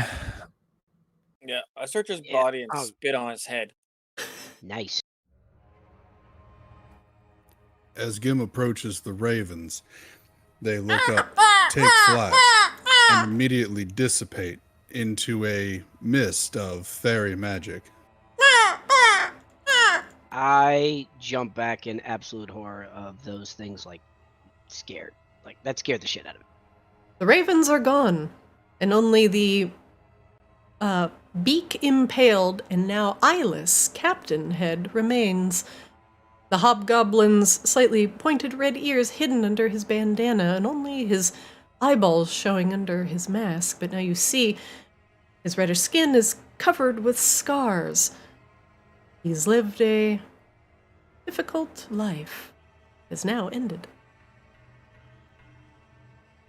Gim, as you loot the body, I will put what he has on him in your inventory. He has a scimitar, as promised. Another dagger. A fine, light, and quiet crossbow, the same one he used to shoot you with. And also some studded leather armor that you relieve him of. And it looks like he's had some pocket picking of his own. And you also find a topaz nestled in his pockets. A beautiful stone, and you know it's worth a pretty penny. In fact, the right seller, about 500 gold. I found some stuff in a gem. We can deal with this when we get back into town. I say a prayer to the forge for him, give him forgiveness. Alright, but now I'm going back to... Gim, roll a 1d100 for me. As you touch the gem, you sense a strange magical energy emanating off of it. Oh shit. And as you blink, the beautiful orangish hue of this gem reminds you of the fires you see in the heart of the forge. And every time you're forging and crafting and when you're building something and praying to the forge, you have to keep that fire hot and you see just a spark of that fire hidden within this gem. And something inside you just resonates with it. You appreciate its beauty, how it was formed in the earth. And gems like this are actually special in Arctis. They're called resonant gems, and anytime you find a gem, you have a chance to resonate with it. And usually gems of higher value, you have a higher chance of resonating with it. But this will allow you to utilize the powers of the forge, the powers of magic, in order to seamlessly combine two magical items together into one. There are a few rules involving this. You can combine things like weapons, but in WoW terms, let's say everything usually has a prefix and a suffix. So do you guys remember like leather pants of the boar?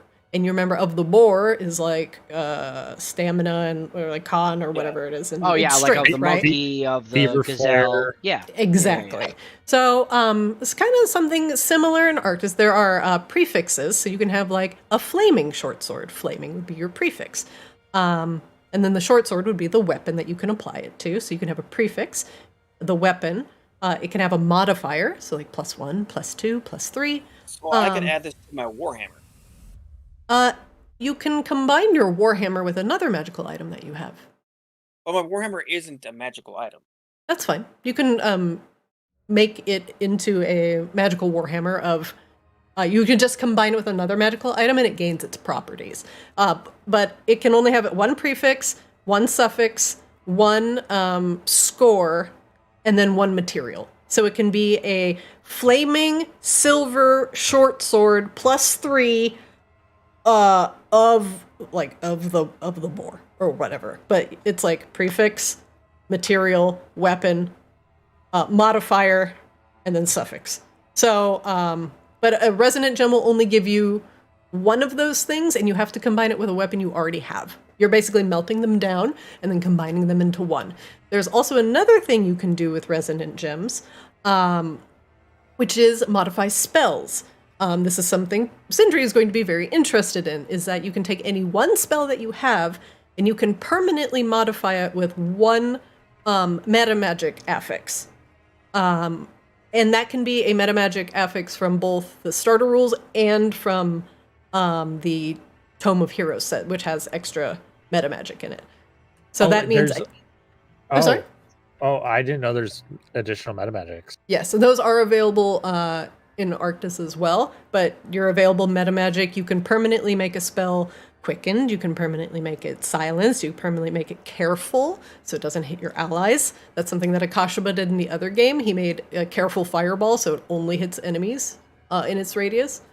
So those are other things that you can do with a resonant gem. It's one spell, it's permanent, I make you a custom spell, and it will always have that meta magic with it. I can't use that with my wand. No, you cannot. You can combine the wand with another weapon and potentially make something else. But you have to find a resonant gem, and you usually have to find a borean shard of the elemental alignment that you're trying to achieve. So say, Raffaella, for example, you find a resonant gem, and you want to mash your wand of fireballs together with Sindri's astral shard. Let's just fuck around, right? We're gonna combine them together. You would need a resonant gem, and you would need a fire borean shard because you have a wand of fire and you need some sort of fire borean shard. The gems are like your crafting token, and the borean shards are like your crafting mats. So my blue borean shard, is that frost? The colors can be multiple things. They can both be elemental aligned, and they can be emotionally aligned, and they can be spiritually aligned. Blue is commonly associated with frost, water, and various other emotions or thoughts.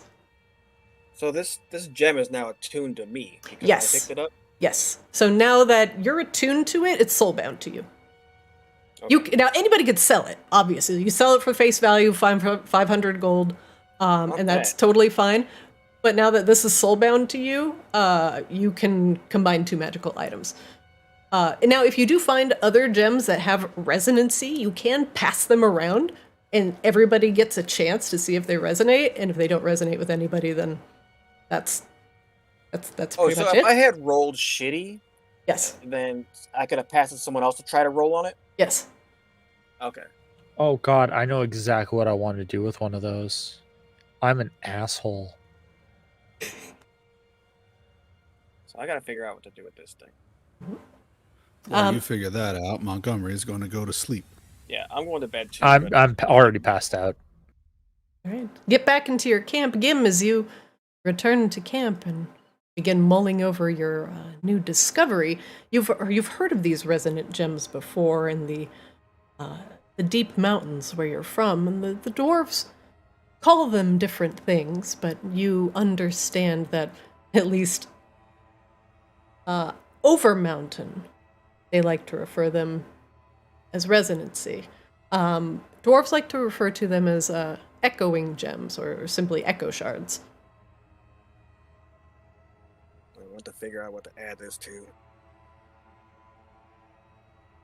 Because I don't have any magical weapons other than the stupid trident I picked up from the fish guy. You do have the slingshot. The slingshot is magical. Mm-hmm. So you can peel the +1 off of the sling and put it on something else. Yeah, I'll think on it. I might save it for now. You could steal Raphael's wand of fire, make a wand of fireballs +1. I'm not stealing a fire wand. I'll fireball you if you do that. I want to see that. I'm way taller than you. I don't know. I'm 5'2". I'm still way taller than you. I step back away from Raphael and Gim slowly. But I'm going to get my long rest. Yep, I need my long rest. All right. The rest of your evening, as you finally curl in, and the bandits leave you alone. The blood splatters on the ground, making sure that no flora or fauna is going to come and bother you for the rest of the evening. You sleep on the somewhat warm ground. Please, everyone, take a long rest.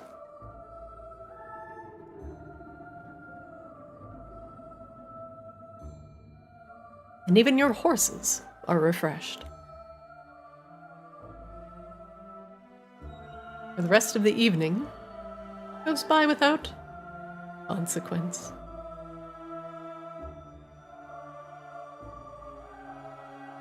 And the sun begins to break over the horizon.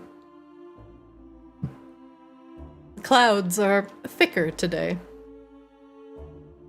giving the mushroom forest an eerie, ethereal purple glow in the morning light. Your fire begins to slowly dim as it is no longer being fed fuel.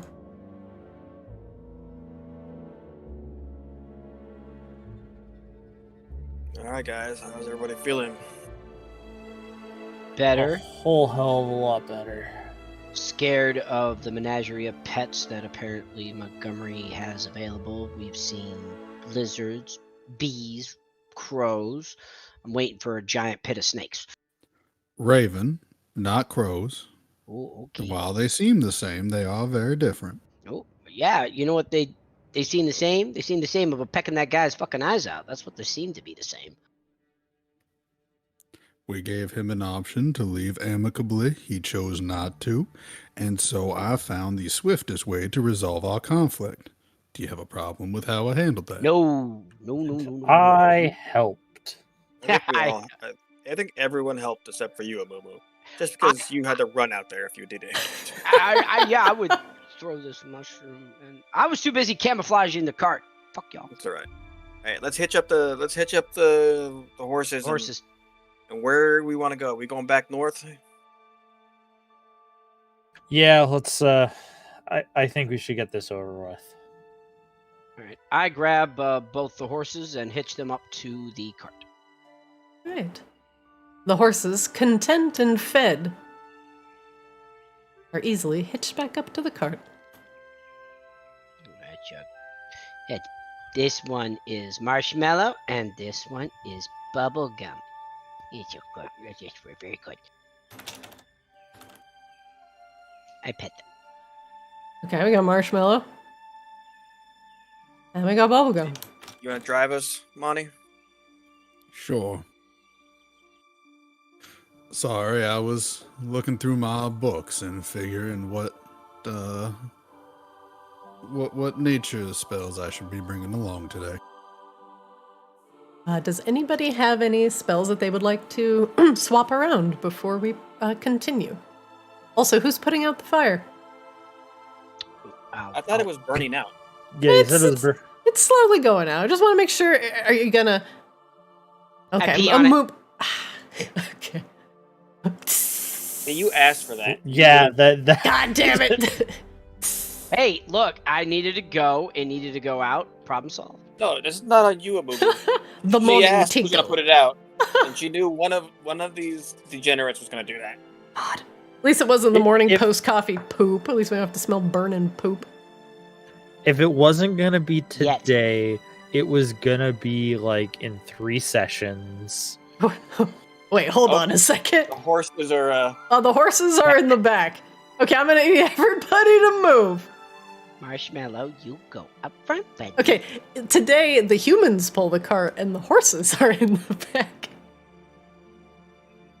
And we ride at dawn. All right, do you all go back north? Yeah. The cart rumbles on, back to your destination. One moment, please.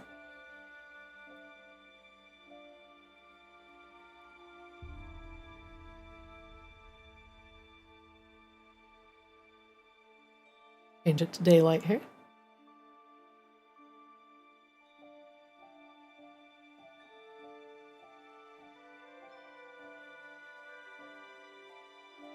The snow has lightened up today, and there are no signs of gnolls along this winter path. See if the horses are gonna... Nope, the horses are gonna be weird again. I'm gonna need to learn how to pivot these guys without messing up every horse. Pivot. Pivot! Might want to get back in the cart. Get back in the car to Moo. Yeah, all right. I'm kind of scared. Like, I would be You're too. always scared. no, I'm not always Rumble, scared. rumble, rumble. The cart rumbles on. Ah, yes, the frozen remains of a gnoll hunter.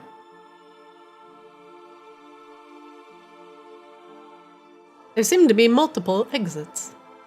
To the south, to the west, and to the north. Where do you go? Guess we're going north. Yep, I wanna go north. North.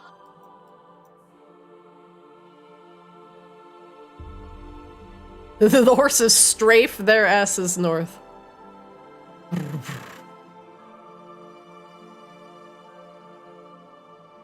For about another hour, you continue through similar terrain, avoiding large rocks and equally massive trees, and you notice that the terrain begins to descend slightly into a valley.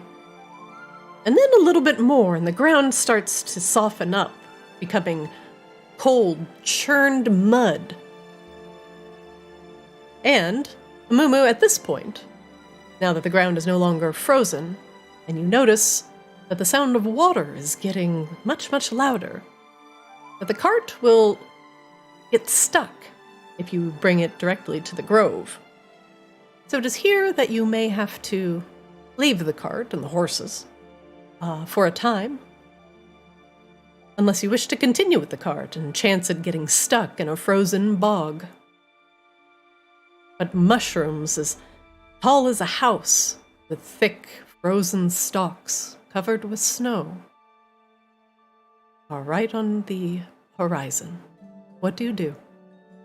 Hey guys, if we keep going with this amount of weight on the cart, there's a good chance it's gonna get stuck. And I apologize. I need 2 minutes. The wife just shorted out the microwave and everything else. I gotta go fix this. I'll be 30, 40 seconds, promise. Not a problem. Not a problem. I think we should leave the cart I agree. and I go agree. on foot. But the question is, do we want to untether the horses? Yes. Yeah.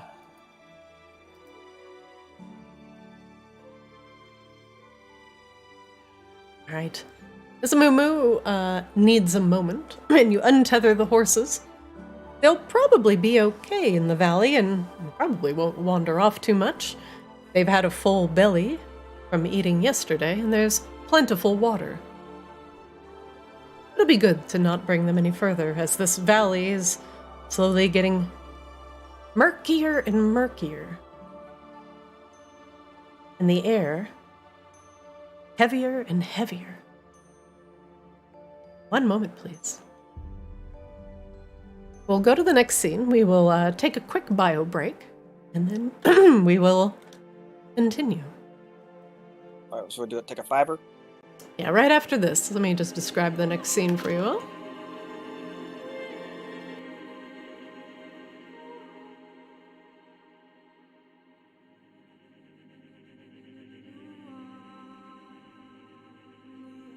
Now, as you leave the cart behind and begin descending into the grove, you start finding yourself underground. As the mushrooms get larger and the overhangs start becoming cavernous, bits of warm water and curious creatures swim about in murky ponds that thrive with life. The combination of the excess moisture and the heated ground from the hot springs that run underneath the dirt make it a premium spot for mushrooms that grow as big as a man, as big as a house, blocking off vision of the sky like massive trees. Now, even though the air is still slightly cold, the ground is spongy as you walk on it.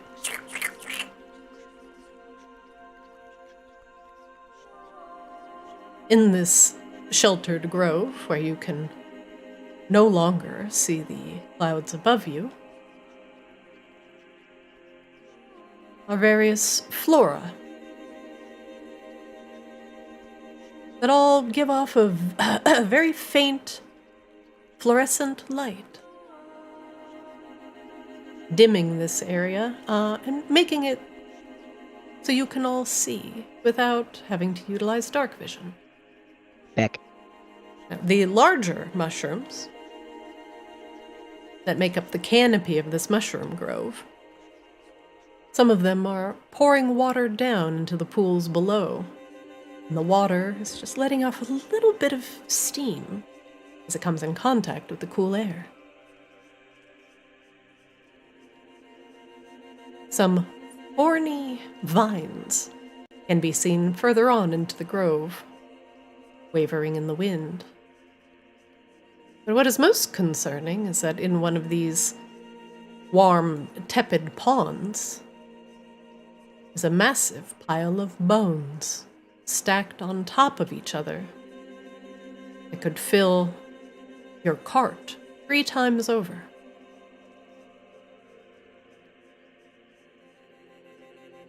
Well, since he's back, I won't take a 2-minute break. Go ahead. You may continue.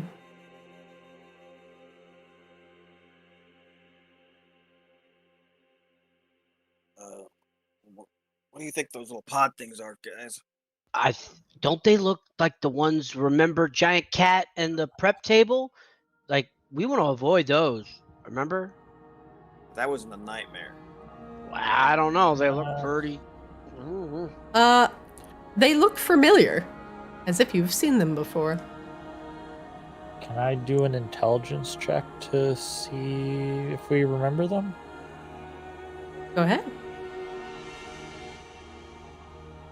I give him guidance. Sorry, that got really loud all of a sudden.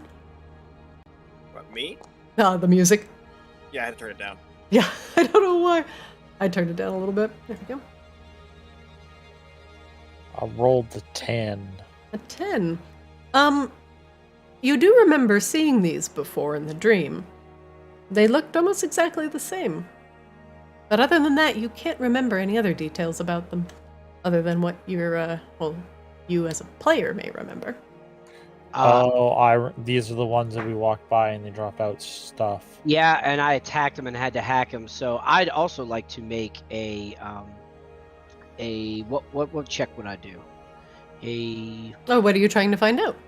If I remember these as well, because I remember having to be up and close as a player. I know that I was up and close with these guys, and then like stuff came out of them, like slugs or something, and tried to leeches or something, and they came after me.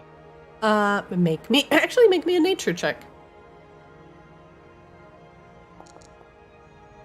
Oh my god. Whew. Amumu, you have seen these before as a Goliath, and you are familiar with the underground hot springs. These types of fungus are predators, and they take up residence near warm springs where they're hoping that their prey may come to bathe, and their tendrils will snake out if they sense something nearby. They can sense by just feeling the ground with the tendrils and the mycelia that are embedded within the ground around them.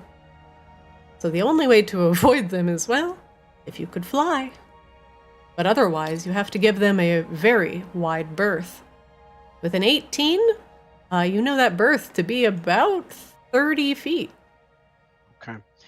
Guys, I've seen these before. Basically, they're like a carnivorous entity that you can't see them, but they have these like fingers, they're things on the ground, but the problem is they can tell as soon as we walk near them, about 30 feet, they're going to know that we're here.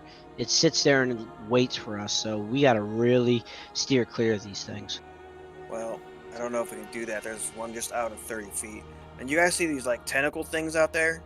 Yeah. Amumu. Yeah, what you got? I opened up my hand and put a firebolt out into it, kind of holding it there. Think this would work? Did my knowledge 18 nature check, would I know that fire would harm them? They are not immune to fire. All right. Yeah, they'll take a hit. I don't know what your radius is, but yeah, they'll definitely take a hit on it. Launch. Oh.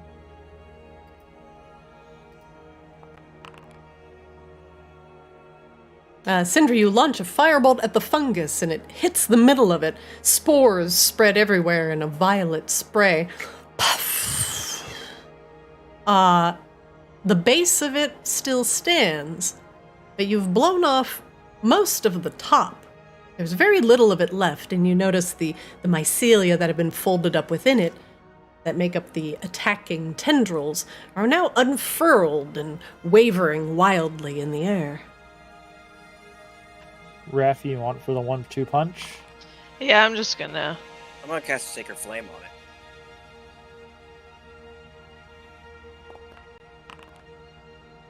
It'll try and make a dex save. It fails because it's a fungus.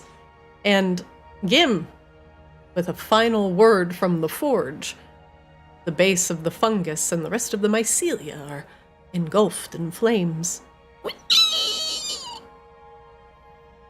And even the spores, too, are immolated. Alright, so we should probably burn these at a distance. I give them a thumbs up. I think we Sitting back can get around this other one.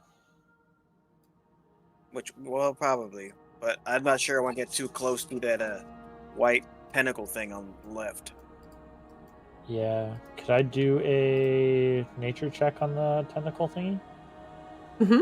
Go ahead. Guidance.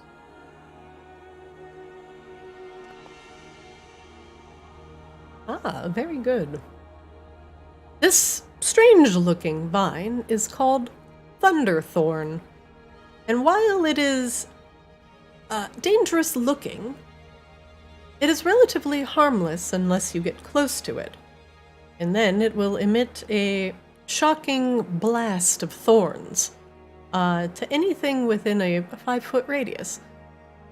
But other than that, it will not bother anyone that does not get within its immediate proximity. If we just stay like 5 feet away, we're good from that guy. All right. Amumu, come up front. Moving. Like I said, we're gonna go check out that pile of bones. I guess. Hold on. Everybody stop. This row is bad. Guys, stop. There's one right there. One what right there? We got a tentacle thing right there. And it Yeah, probably we're not worried about the tentacles. Stay 5 feet from the tentacles. It's 5, the okay. pods. Got it. Pods we need to stay 30 feet from. This row is bad. So let's just I'm gonna move go north forward. Okay. and get close to the water. Alright. But stay 5 feet from that plant.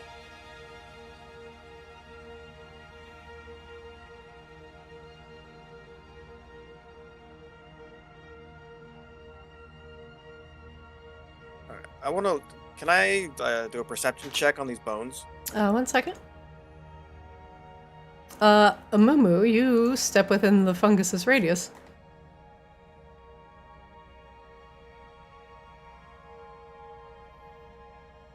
I would like to ask because I tried to move my character upward and it moved me the right. But I will play it along. There are no walls there, so there would be no reason why it would move you elsewhere. Also, Gim moved just fine, so I was watching you. Roger. Nah, I think I tried to move it forward and I thought it was good. So I'll take this one. This one's on me.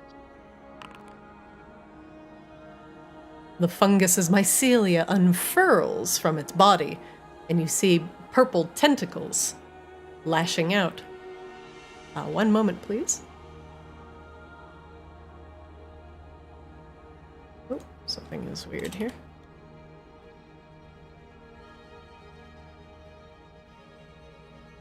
My thing break. Oh, that's why. Okay. I got it.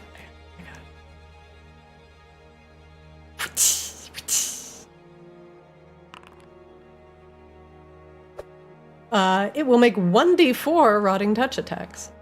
It will make 3. The first one will miss. So will the second, as purple tendrils through the air. And the last one will also miss. Amumu, you duck, dodge, weave. Ah, shit. I think Get that one's away awake. from that thing. Move to your left. God damn. I want to do a perception check or an investigation check. I don't know what you want me to do for the pile of bones. Or do I need to be closer? In order to investigate, you will need to be adjacent. That adjacent? Mm-hmm. All right, Make me I an wanna investigation check. I don't think we can get around this. All right, I'm giving guy. myself guidance.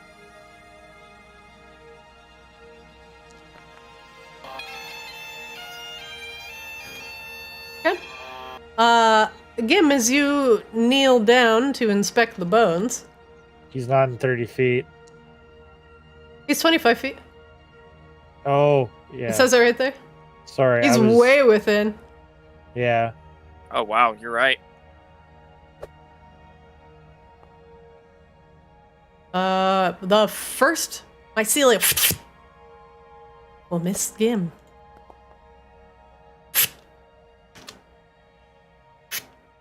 Gim, on your back, you feel wet tendrils caressing the back of your armor.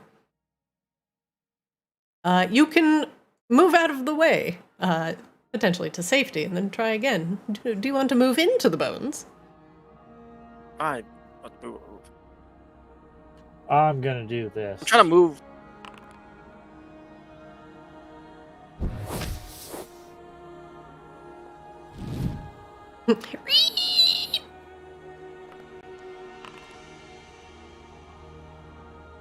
Raffi, you want to help?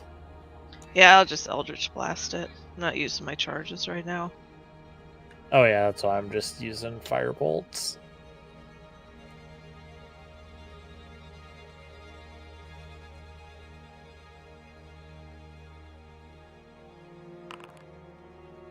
Okay, I'm using my Sacred Flame on it. Gim, as you turn to Sacred Flame that fungus, who will try and make a dex save, there is literally another fungus right behind you that you did not see, Gim. Oh, for fuck's sakes. It's gonna make 1d4 attacks. It's gonna be 2. One moment, let me, my fungus.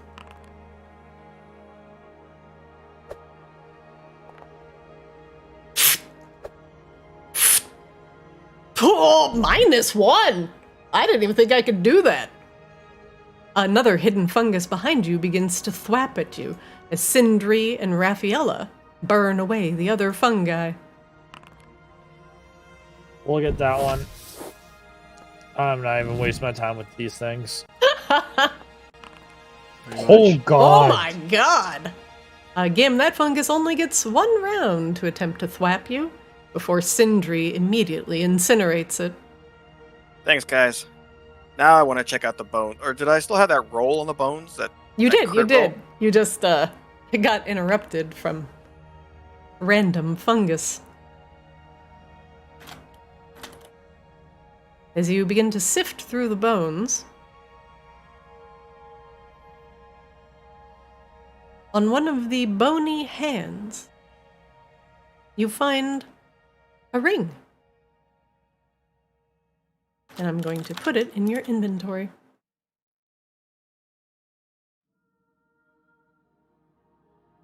Last one. Can I tell what kind of bodies these are, like, bones are from? Yeah, absolutely. Those are the correct questions. As you search it for loot, you find a ring. As you look down at the bones, and you notice the bones are very light, almost airy, and very thin, and the skulls are full of sharpened teeth. Judging by the large eye sockets, teeth, and the vague formations of webbing between the fingers, these are all Sahagin bones. All of them. Hey guys, these are all Sahagin bones. Something's been eating Sahagin in here. Or sacrificing them, I don't know. I think it might be sacrificing them. Yeah, I agree. Can we burn them? The bones? What would you like to burn them with?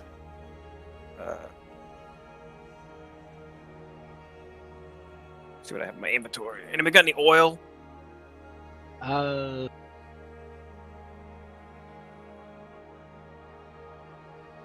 do. Okay, because I have a torch. A couple 'Cause I things. The don't- bones are half submerged in water. There is no wood around you, and all the mushrooms will not light very well. If you've ever tried lighting a mushroom on fire, it's hard. Oh, okay.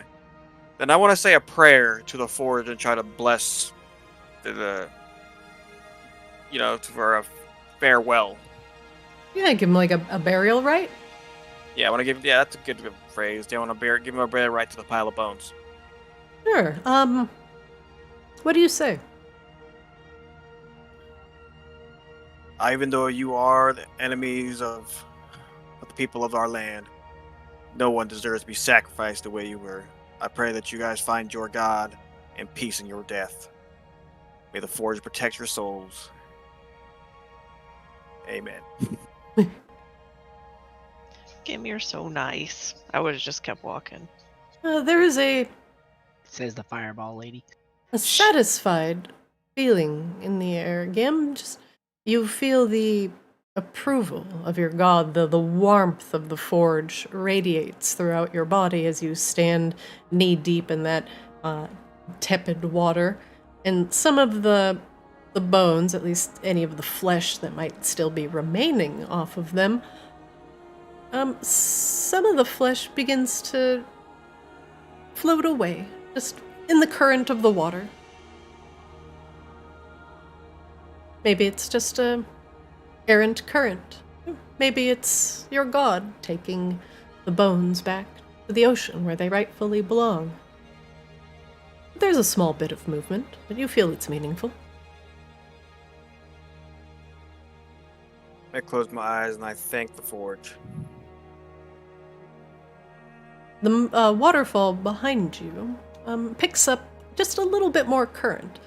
The forge, of course, is not a watery spirit, but the geothermic rifts under you are definitely a child of the forge. And the intensity of the water begins to grow, and the bones and the height of the water that you're in rises slightly, giving the bones time to float to the surface. And Gim, you feel like with time, these will probably float over this bank and then back into this swirling water, where it's too deep to see where it goes. But the bones will find their rightful resting place, back in their homeland of the ocean. Alright. Let's find what's killed all these Sahagin, because it doesn't deserve to be here any longer. I think we got rid of all the tentacle things. Anybody notice the swirling pool of water straight in front of us? It's taking the other bones back to where they belong. I wouldn't worry about that. Okay. I think we need to hurry north. I see like a tunnel. That's where I think we're gonna find more gnolls or Sibba. I think you're right. Let's get going.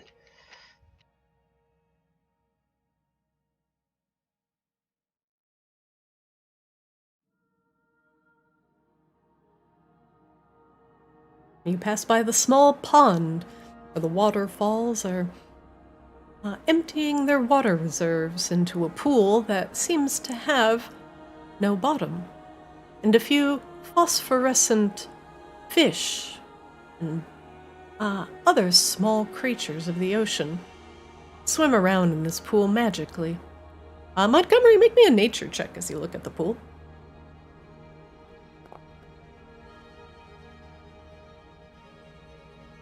Montgomery, although they may be beautiful with that phosphorescent glow, as you look more at them, each of these fish's scales are covered in like a wet fungus, and that's what's producing this glow.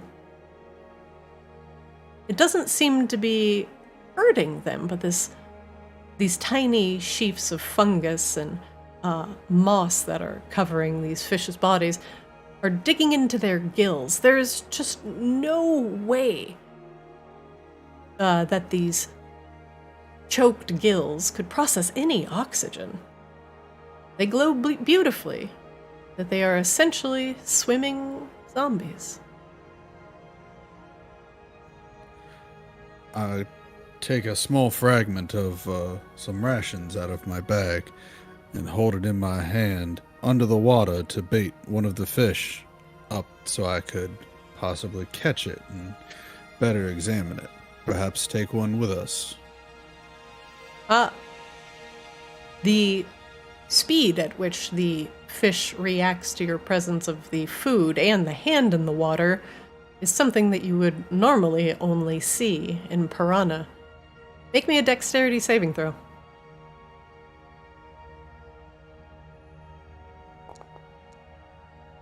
You snatch your hand out of water just fast enough as a fish swims close, mouth open wide, full of wet, glowing mycelia that come out to try and capture crumbs of rations.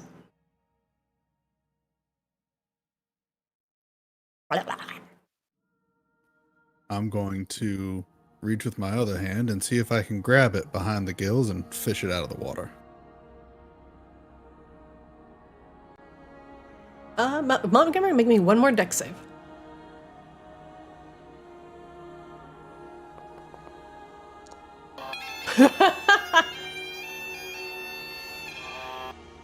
Montgomery, the fish darts back into the bottom of the water and joins the swirling pool of death. As it swims away, is any of the glowing mycelia left in its wake, or did it all stick to the fish?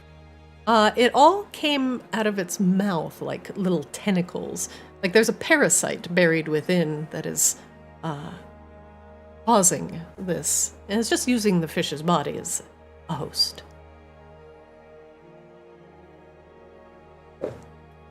Fascinating. All right. Sorry for the delay. I wanted to try my hand at fishing for the first time in a while. Let's continue. Okay. I will go first into the tunnel. The mushrooms here become more and more dense, and the water flows right over you as you descend deeper into Sibba's lair. One moment, please.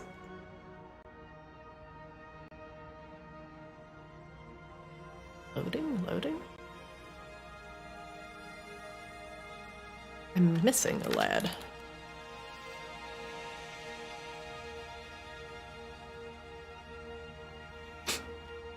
Oh, sorry. Sniffle!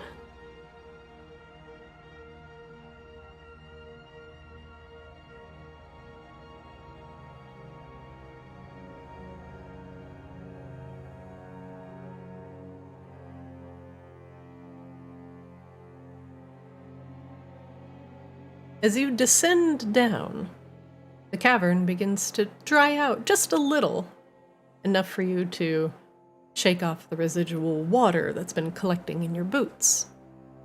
But now, instead of wet boots, you notice more insects and bugs crawling about between the rocks. The cavern has been worked at quite a bit. And further down within the cavern, you see additional phosphorescent mushrooms littering the walls. Just out of the range of vision, the range of light from these mushrooms, is the sound of a gently trickling stream. A small bit of water flows through the cavern.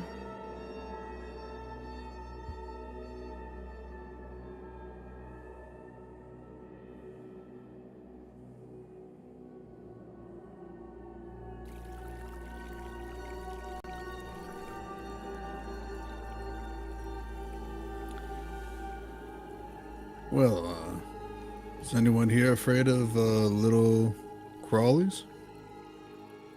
I'm not, Nope. Nah. Nope. but I don't think we should be careful when we're coming in here. All right. Now I see that it says a door right here to my left. Is it like a what do I see right here since there's a door on the map? So I think I'm kind of cheating. Sorry. If you can see it. I see. That's a not wall, cheating. so- Yeah. As you round the corner here, the rough-hewn cavern gives way to a stone structure. There is a door and some framing that's been built into this wall. It looks to be like an old, perhaps a miner's room or a mining office of sorts, but there's definitely a wooden door here with handle and all, and a simple rudimentary lock set above the handle. I would like to make a perception check to see if I want to look at the dust and see if it's been disturbed recently or it looks like it hadn't been touched in decades. Make me a survival check if you're looking for tracks. Amumu, as you look down at the ground and you see, well, the assorted bugs skittering about, you do see the familiar footprints of gnolls. Heavy, dog-like paw pads. They are fresh, and they are pretty much everywhere. Dirty gnoll feet tracking mud throughout this cavern. Alright, guys, we definitely are probably not alone here. I could tell the gnolls have been in here. Lots of them.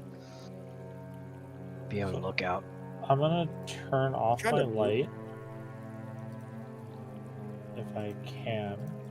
Are you not able to move, Gim? Oh. Can't move you either. Hold on. There is definitely some lag happening. Yeah. Oh, there yeah. we go. Now I can move. Ooh, lads. Can I cast light on like a little piece of rock I found on the ground? Sure. Just kind ping. of use that as my light and like hold it. Yeah, you can just use the torch toggle if you want to cast light. Yeah, Okay. that's fine. No, I was just gonna, because then I'm not casting it on myself and I can hide it easier. Very good. You find a small rock on the ground and cast light on it. Now you see much better now the cavern floor and the gnoll paw prints overlapping each other. Muddy, clawed feet scampering everywhere. Okay, there. I'm caught up. Sorry, my dogs were fighting. I had to stop them. Knock it off!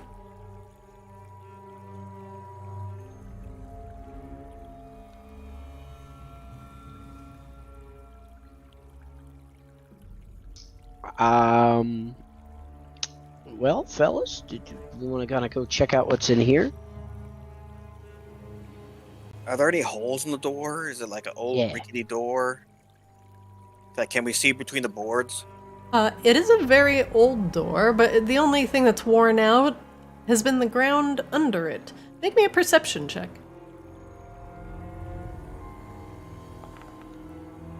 Cool.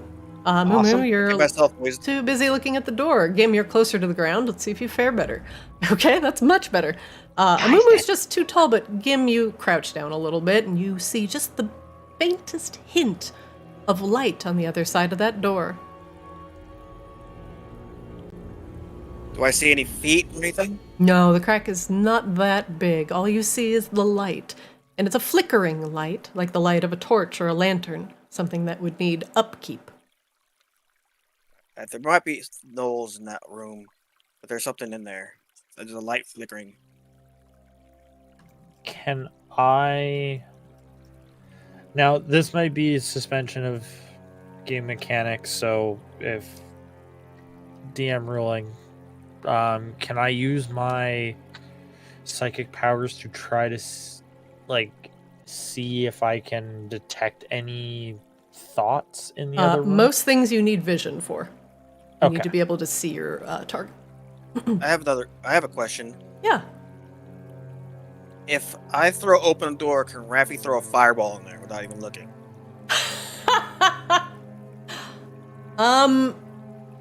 So that would mean, yes, I would choose the location of the reticle. If Raffi is going to fire it off without looking, then she doesn't get to look. And then I will just put it probably just right in the door. Can we just make it so that the door can't open? Mm-hmm. There is a couple picks nearby that you could lodge in the handle. I think Which way that does would be a the door better open? idea. In or out? Hold on, I'm trying to fucking think about this in my head. It would open. If he needs to get out, then he would have to push out, so it would open towards you. So it's a pull, not a push. As a pull. Okay. I think we just bar the door. All right, let's put some stuff in front So of we the can door. always unbar it if we need to, but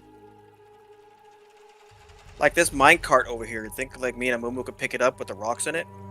The way the handle is situated, you could just take one of the picks that are on the ground and put the handle through the handle of the Okay. door, and That then is- prevent it from opening.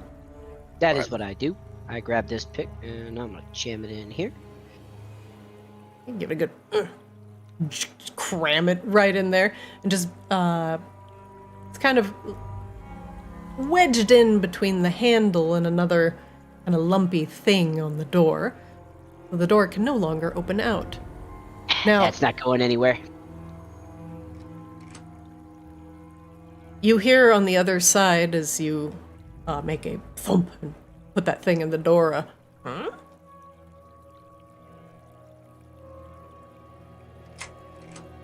All right.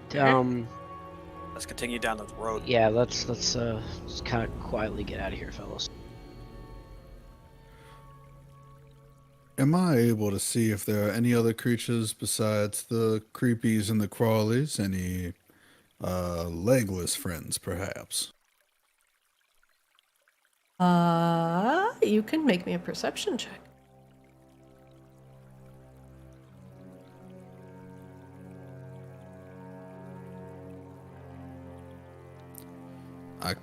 There it is. Okay.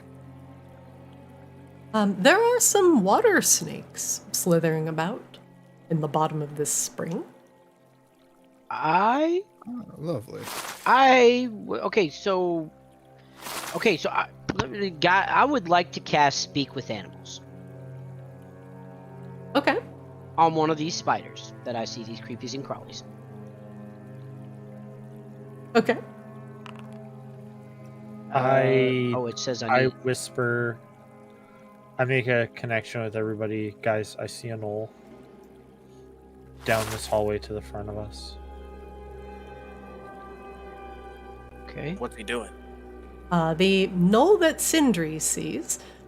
Sindri, he is turned towards a small cluster of mushrooms. In his hand is a spade and a small bucket of what you might think is water or fertilizer.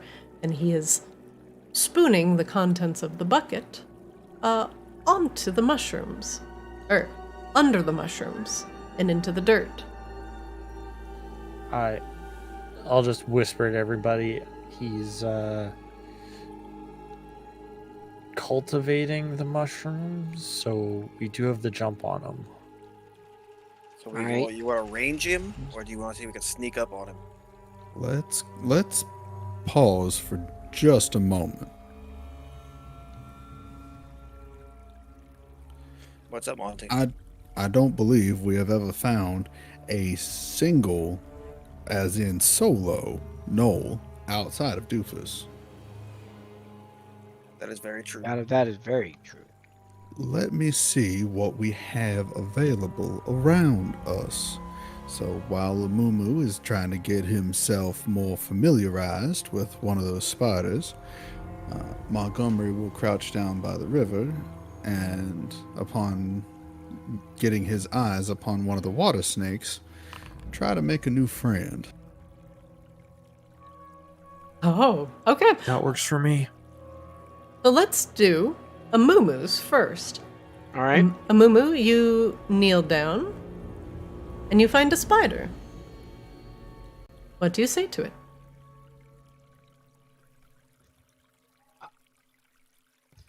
Hello, friend. The spider stops and looks up at you. What the fuck? What? We- What? I do not mean to harm you. We Whoa. are just wondering Whoa! what you've seen. I know. Is this guy talking to me? Hey, I Bob, is this am guy talking to me? Yeah, Frank. Oh. The spider just, like, lifts its mandibles at you. Yeah, what do you want? Lend me your limbs. What? No, they're mine? All right. Look, guys, we're curious about the other inhabitants of this cave that are not spiders. They're gnolls. Wait, do you guys know where they are? Actually, I would like to. Yeah, they're everywhere. Okay, I would like to make a persuasion check to see if they will help kind of scout and recon the area for us. You can ask him. But you have to make it convincing. So, yep, there's gnolls everywhere. We get to really feast because there's a lot of like fleas and ticks and bugs that are on their body. So, Feasting guys, time. I will be able to provide you with much better food than feast and ticks. What But could I would possibly need- be better than fleas and ticks? Well, like a butterfly? What about a moth? Shut up, Joe. What is better than fleas and ticks? Oh, we can look at caterpillars, dead corpses. There's so much more to offer. I mean, I do that. I build the web. They become the corpses. I eat the corpses. Then what would you desire for your help? Fleas and ticks? I can provide you with fleas and ticks easily enough. If you would only aid us in finding where the gnolls are. We're looking for a rather important one, female. We're looking to see, she's their leader, and we're looking for her. Have you happened to see her lately? As in, did she walk into my web? No, but I'm gonna need to see those fleas and ticks. Yeah, he rubs like his little 2 forelegs together. Yeah, pay up. Sindri, I'm gonna be real quiet about this because I don't need a moo to know. I make a connection with you in your head. It sounds like he's getting conned by a bunch of spiders. I don't know how this is happening, but they're kind of getting him hand over fist. He's got 8 legs. Do we stop him? The polite thing to do would be to interject, but I feel like we should just let this go on. Truly, I want to see what the betting limits are for an arachnid. 3 spiders have joined the fray. Do we want to put money on this? Oh, I have a feeling we're going to have to pay the spiders by the end of this. Let's just see what happens. Okay. All right. I'll take your lead. Joe, Frank, listen, I don't have the fleas and ticks with me, but we just are going. Go out with your big legs. Only 2 of them, I know. Really big disadvantage. Go roll around in the bushes for a little while, and then come back, and then let me crawl all over you for about 8 hours. Or here's another idea. I call that that's DoorDash. You just go and then you come back and then you deliver me the food. I let you live. How about that alternative? I have 10,000 brothers and sisters that will fuck your entire life up. Do not fuck with me. How big is this spider? Yeah, question. He's about the size of a tarantula. I mean, Sindri, I know you're not following what they're saying, but I'm just going to tell you the spider's kind of right on this one. Boo Boo, what are we doing? If the I'm trying to spider's get right, it to like, freak out. Jesus. help him. I have so many mouths to feed. And, if I come back to my mate empty-legged or empty-webbed, she will literally kill and devour me. So, fleas and ticks or no info. Then I guess we are at an impasse, and I bid you good day. The spider makes a little up to the ceiling and... Alright. And then zorts up. Later, loser. Oh, I didn't mean to click that. I was looking at my inventory. The spider crawls back up onto the ceiling and skitters into a crack. So how'd your spider talking go? It did not go well. All right, Montgomery. Okay. Let's let the druid talk to the animals this time.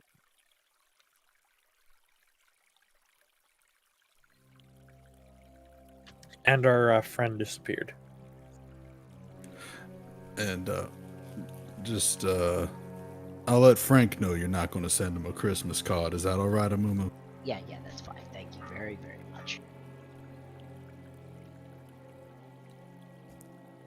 Montgomery, again, attempts to, once getting the attention of one of the water snakes, befriend it.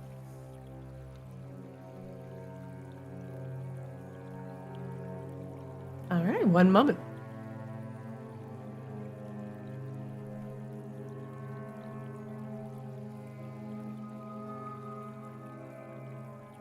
From out of the water, you see a small serpent slither up onto the bank. She looks up at you. Yes. I'm going to need you to come back. I need you to head down this waterway, and I need you to find all of the gnolls. So all of those bestial creatures walking around the mushrooms. I need you to come back and let me know how many there are.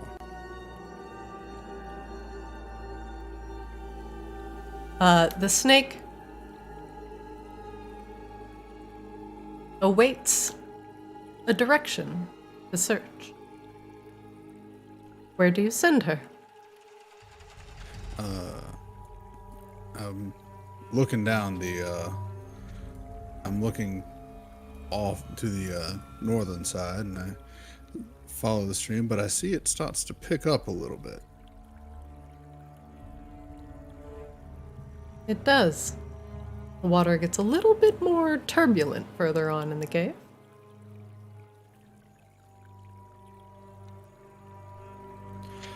Search down in this area over here, on the other bit of land. With a flick of the tongue, the snake begins to slither off.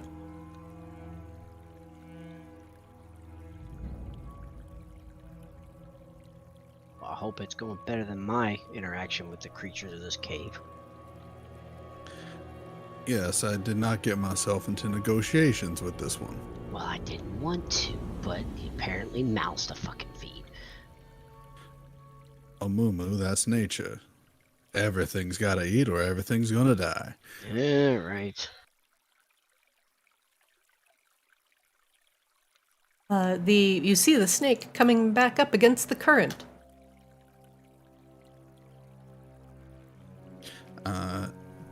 Help it move to a safer location. Can you draw lines to represent how many there are? The wet snake rolls on the ground and tries to make lines to show you how many gnolls there may be. One moment.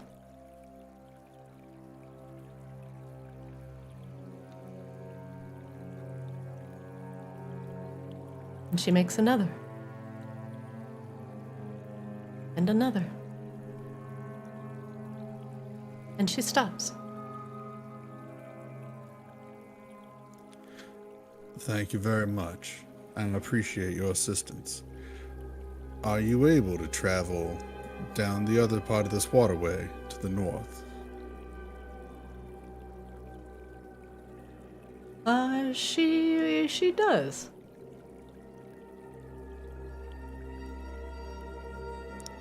Best of luck to come back. Eh.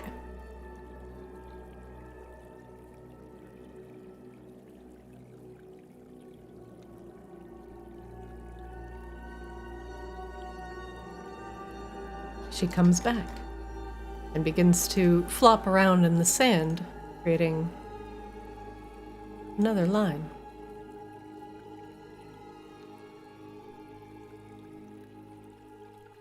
That is all. Thank you very much. You can return to what you were doing now. I think we'll be happy with this information. Take care of yourself. The snake hops back into the water, disappears. Across the water, it seems we have 4, and just down the way here would be 1 more. Do you think that one more might be Siba? I By can herself? see it. I can see it right now. Yeah, I can kind of see the gnoll up the river. Can that gnoll? Can I see anything about it? From where you are, Sindri, you just barely see its shoulder and back. as it too is carrying a pail and bucket and tending to the mushrooms. I think if we're gonna go, we should go up there and take out that one gnoll. And if we have to fight them all, we can trap them all in this river. Sounds like a plan to me. How deep is this water? Right now it's about 2 feet. Okay, so it's easy for us to walk down it. Mm-hmm. Alright. So, my suggestion is to go north. Everybody down for that? Yep, I'm Let's gonna head on. stealth. Let's stealth. Yeah, let's try to sneak up there. Go first, Amumu. You I'm want going. Get... I'm a going. Guidance. I'm gonna try to sneak too. Give myself guidance. All right, let me see some stealth checks from all of you as you try to stealthily move through the caverns. 19, 10, 19. Raphael. La la la la la la la la la la. Raphael, you are struggling a little bit with the water and twist your ankle a little bit on the loose rocks.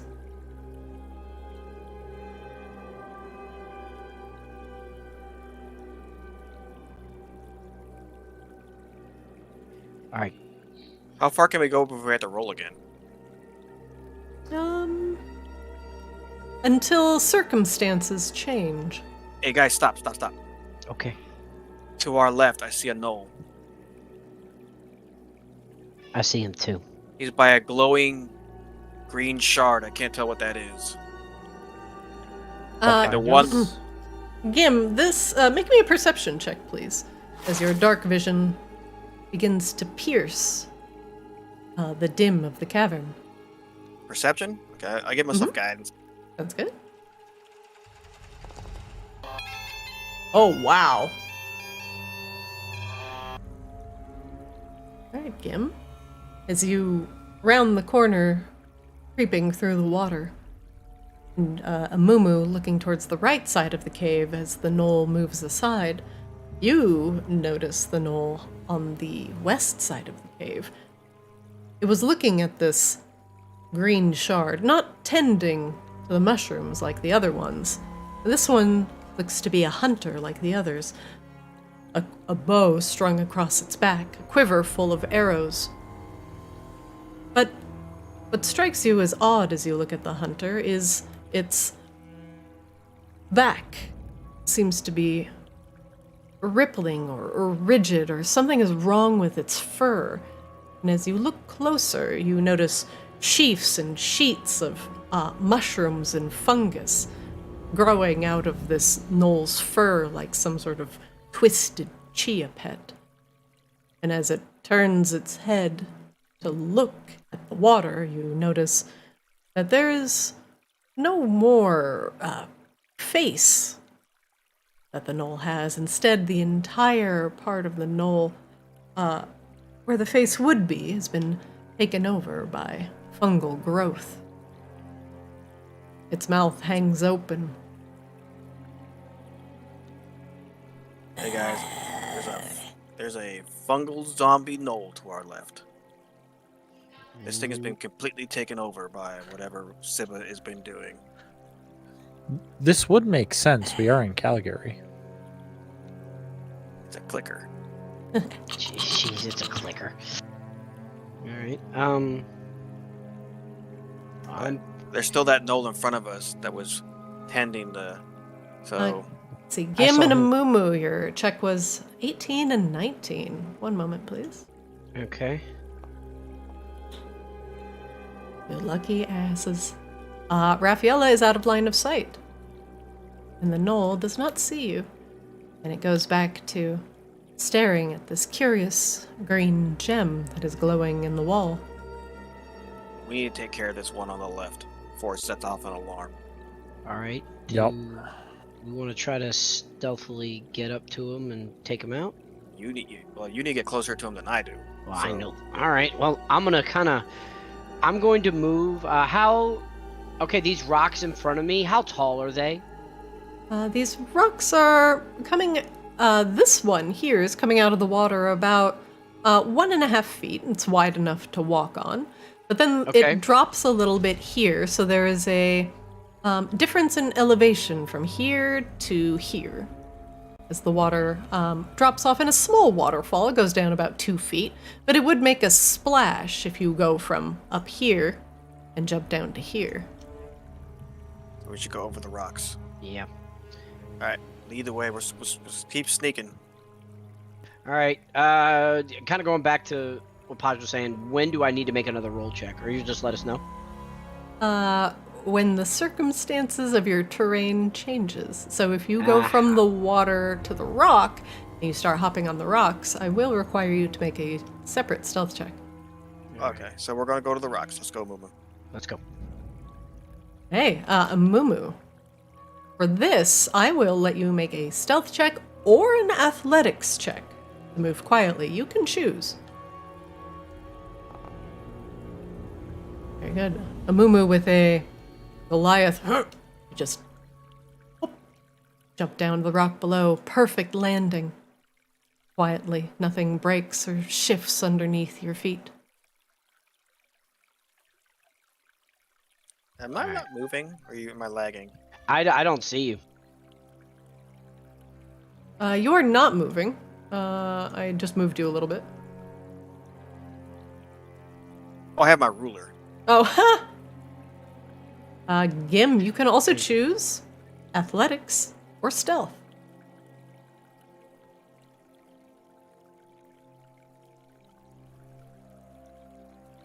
Can I give myself guidance too? Yeah.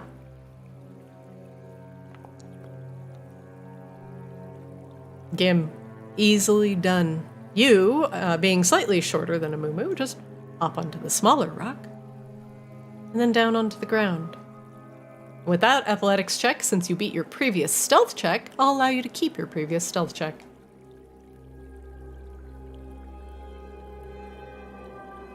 Mumu, yours was the same, so I'll also allow you to keep yours. Is anybody else coming with us? I'm not sure if they want to fuck this up for you two. Pretty much. All right, so we're gonna get in the water. So we have to do another stealth check when we go into the water. Or you can jump over it and see if you maintain your stealth. Okay, so would that be an athletics or? Athletics or acrobatics? Okay, I will choose to jump. Yeah, me too. I'm jumping. Okay, make an athletics or acrobatics check, please. DC is relatively low. Okay. Yeah. Give myself like a cat. Guidance. He does not hear you coming. You quietly leap over the water. All right, get the fuck in there.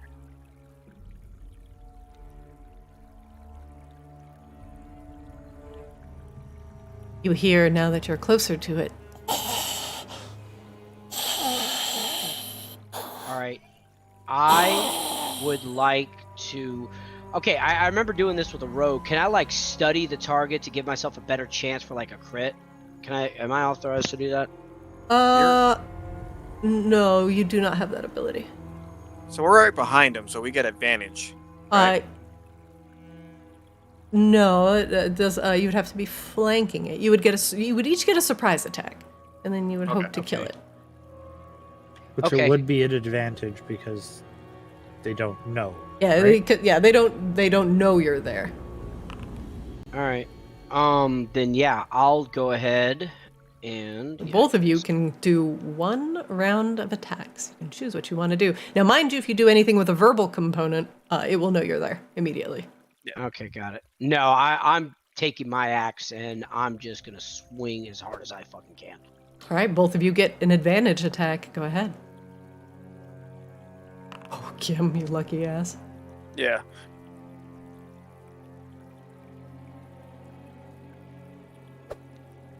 And I'm also going to do Grand Weapons Master also. Mumu, you tighten your grip around the shaft of the axe.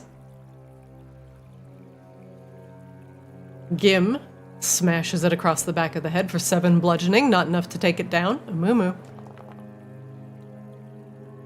A Mumu, you miss. Awesome.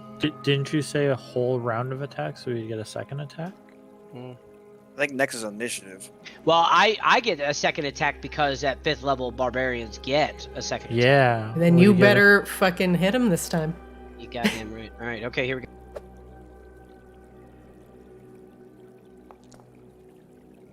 That's gonna hit. God, you better kill him this time.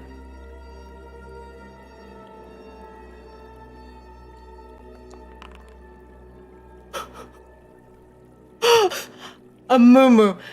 As you and Gim raise your weapons in tandem, Gim striking it across the legs and the hips, shattering the pelvis.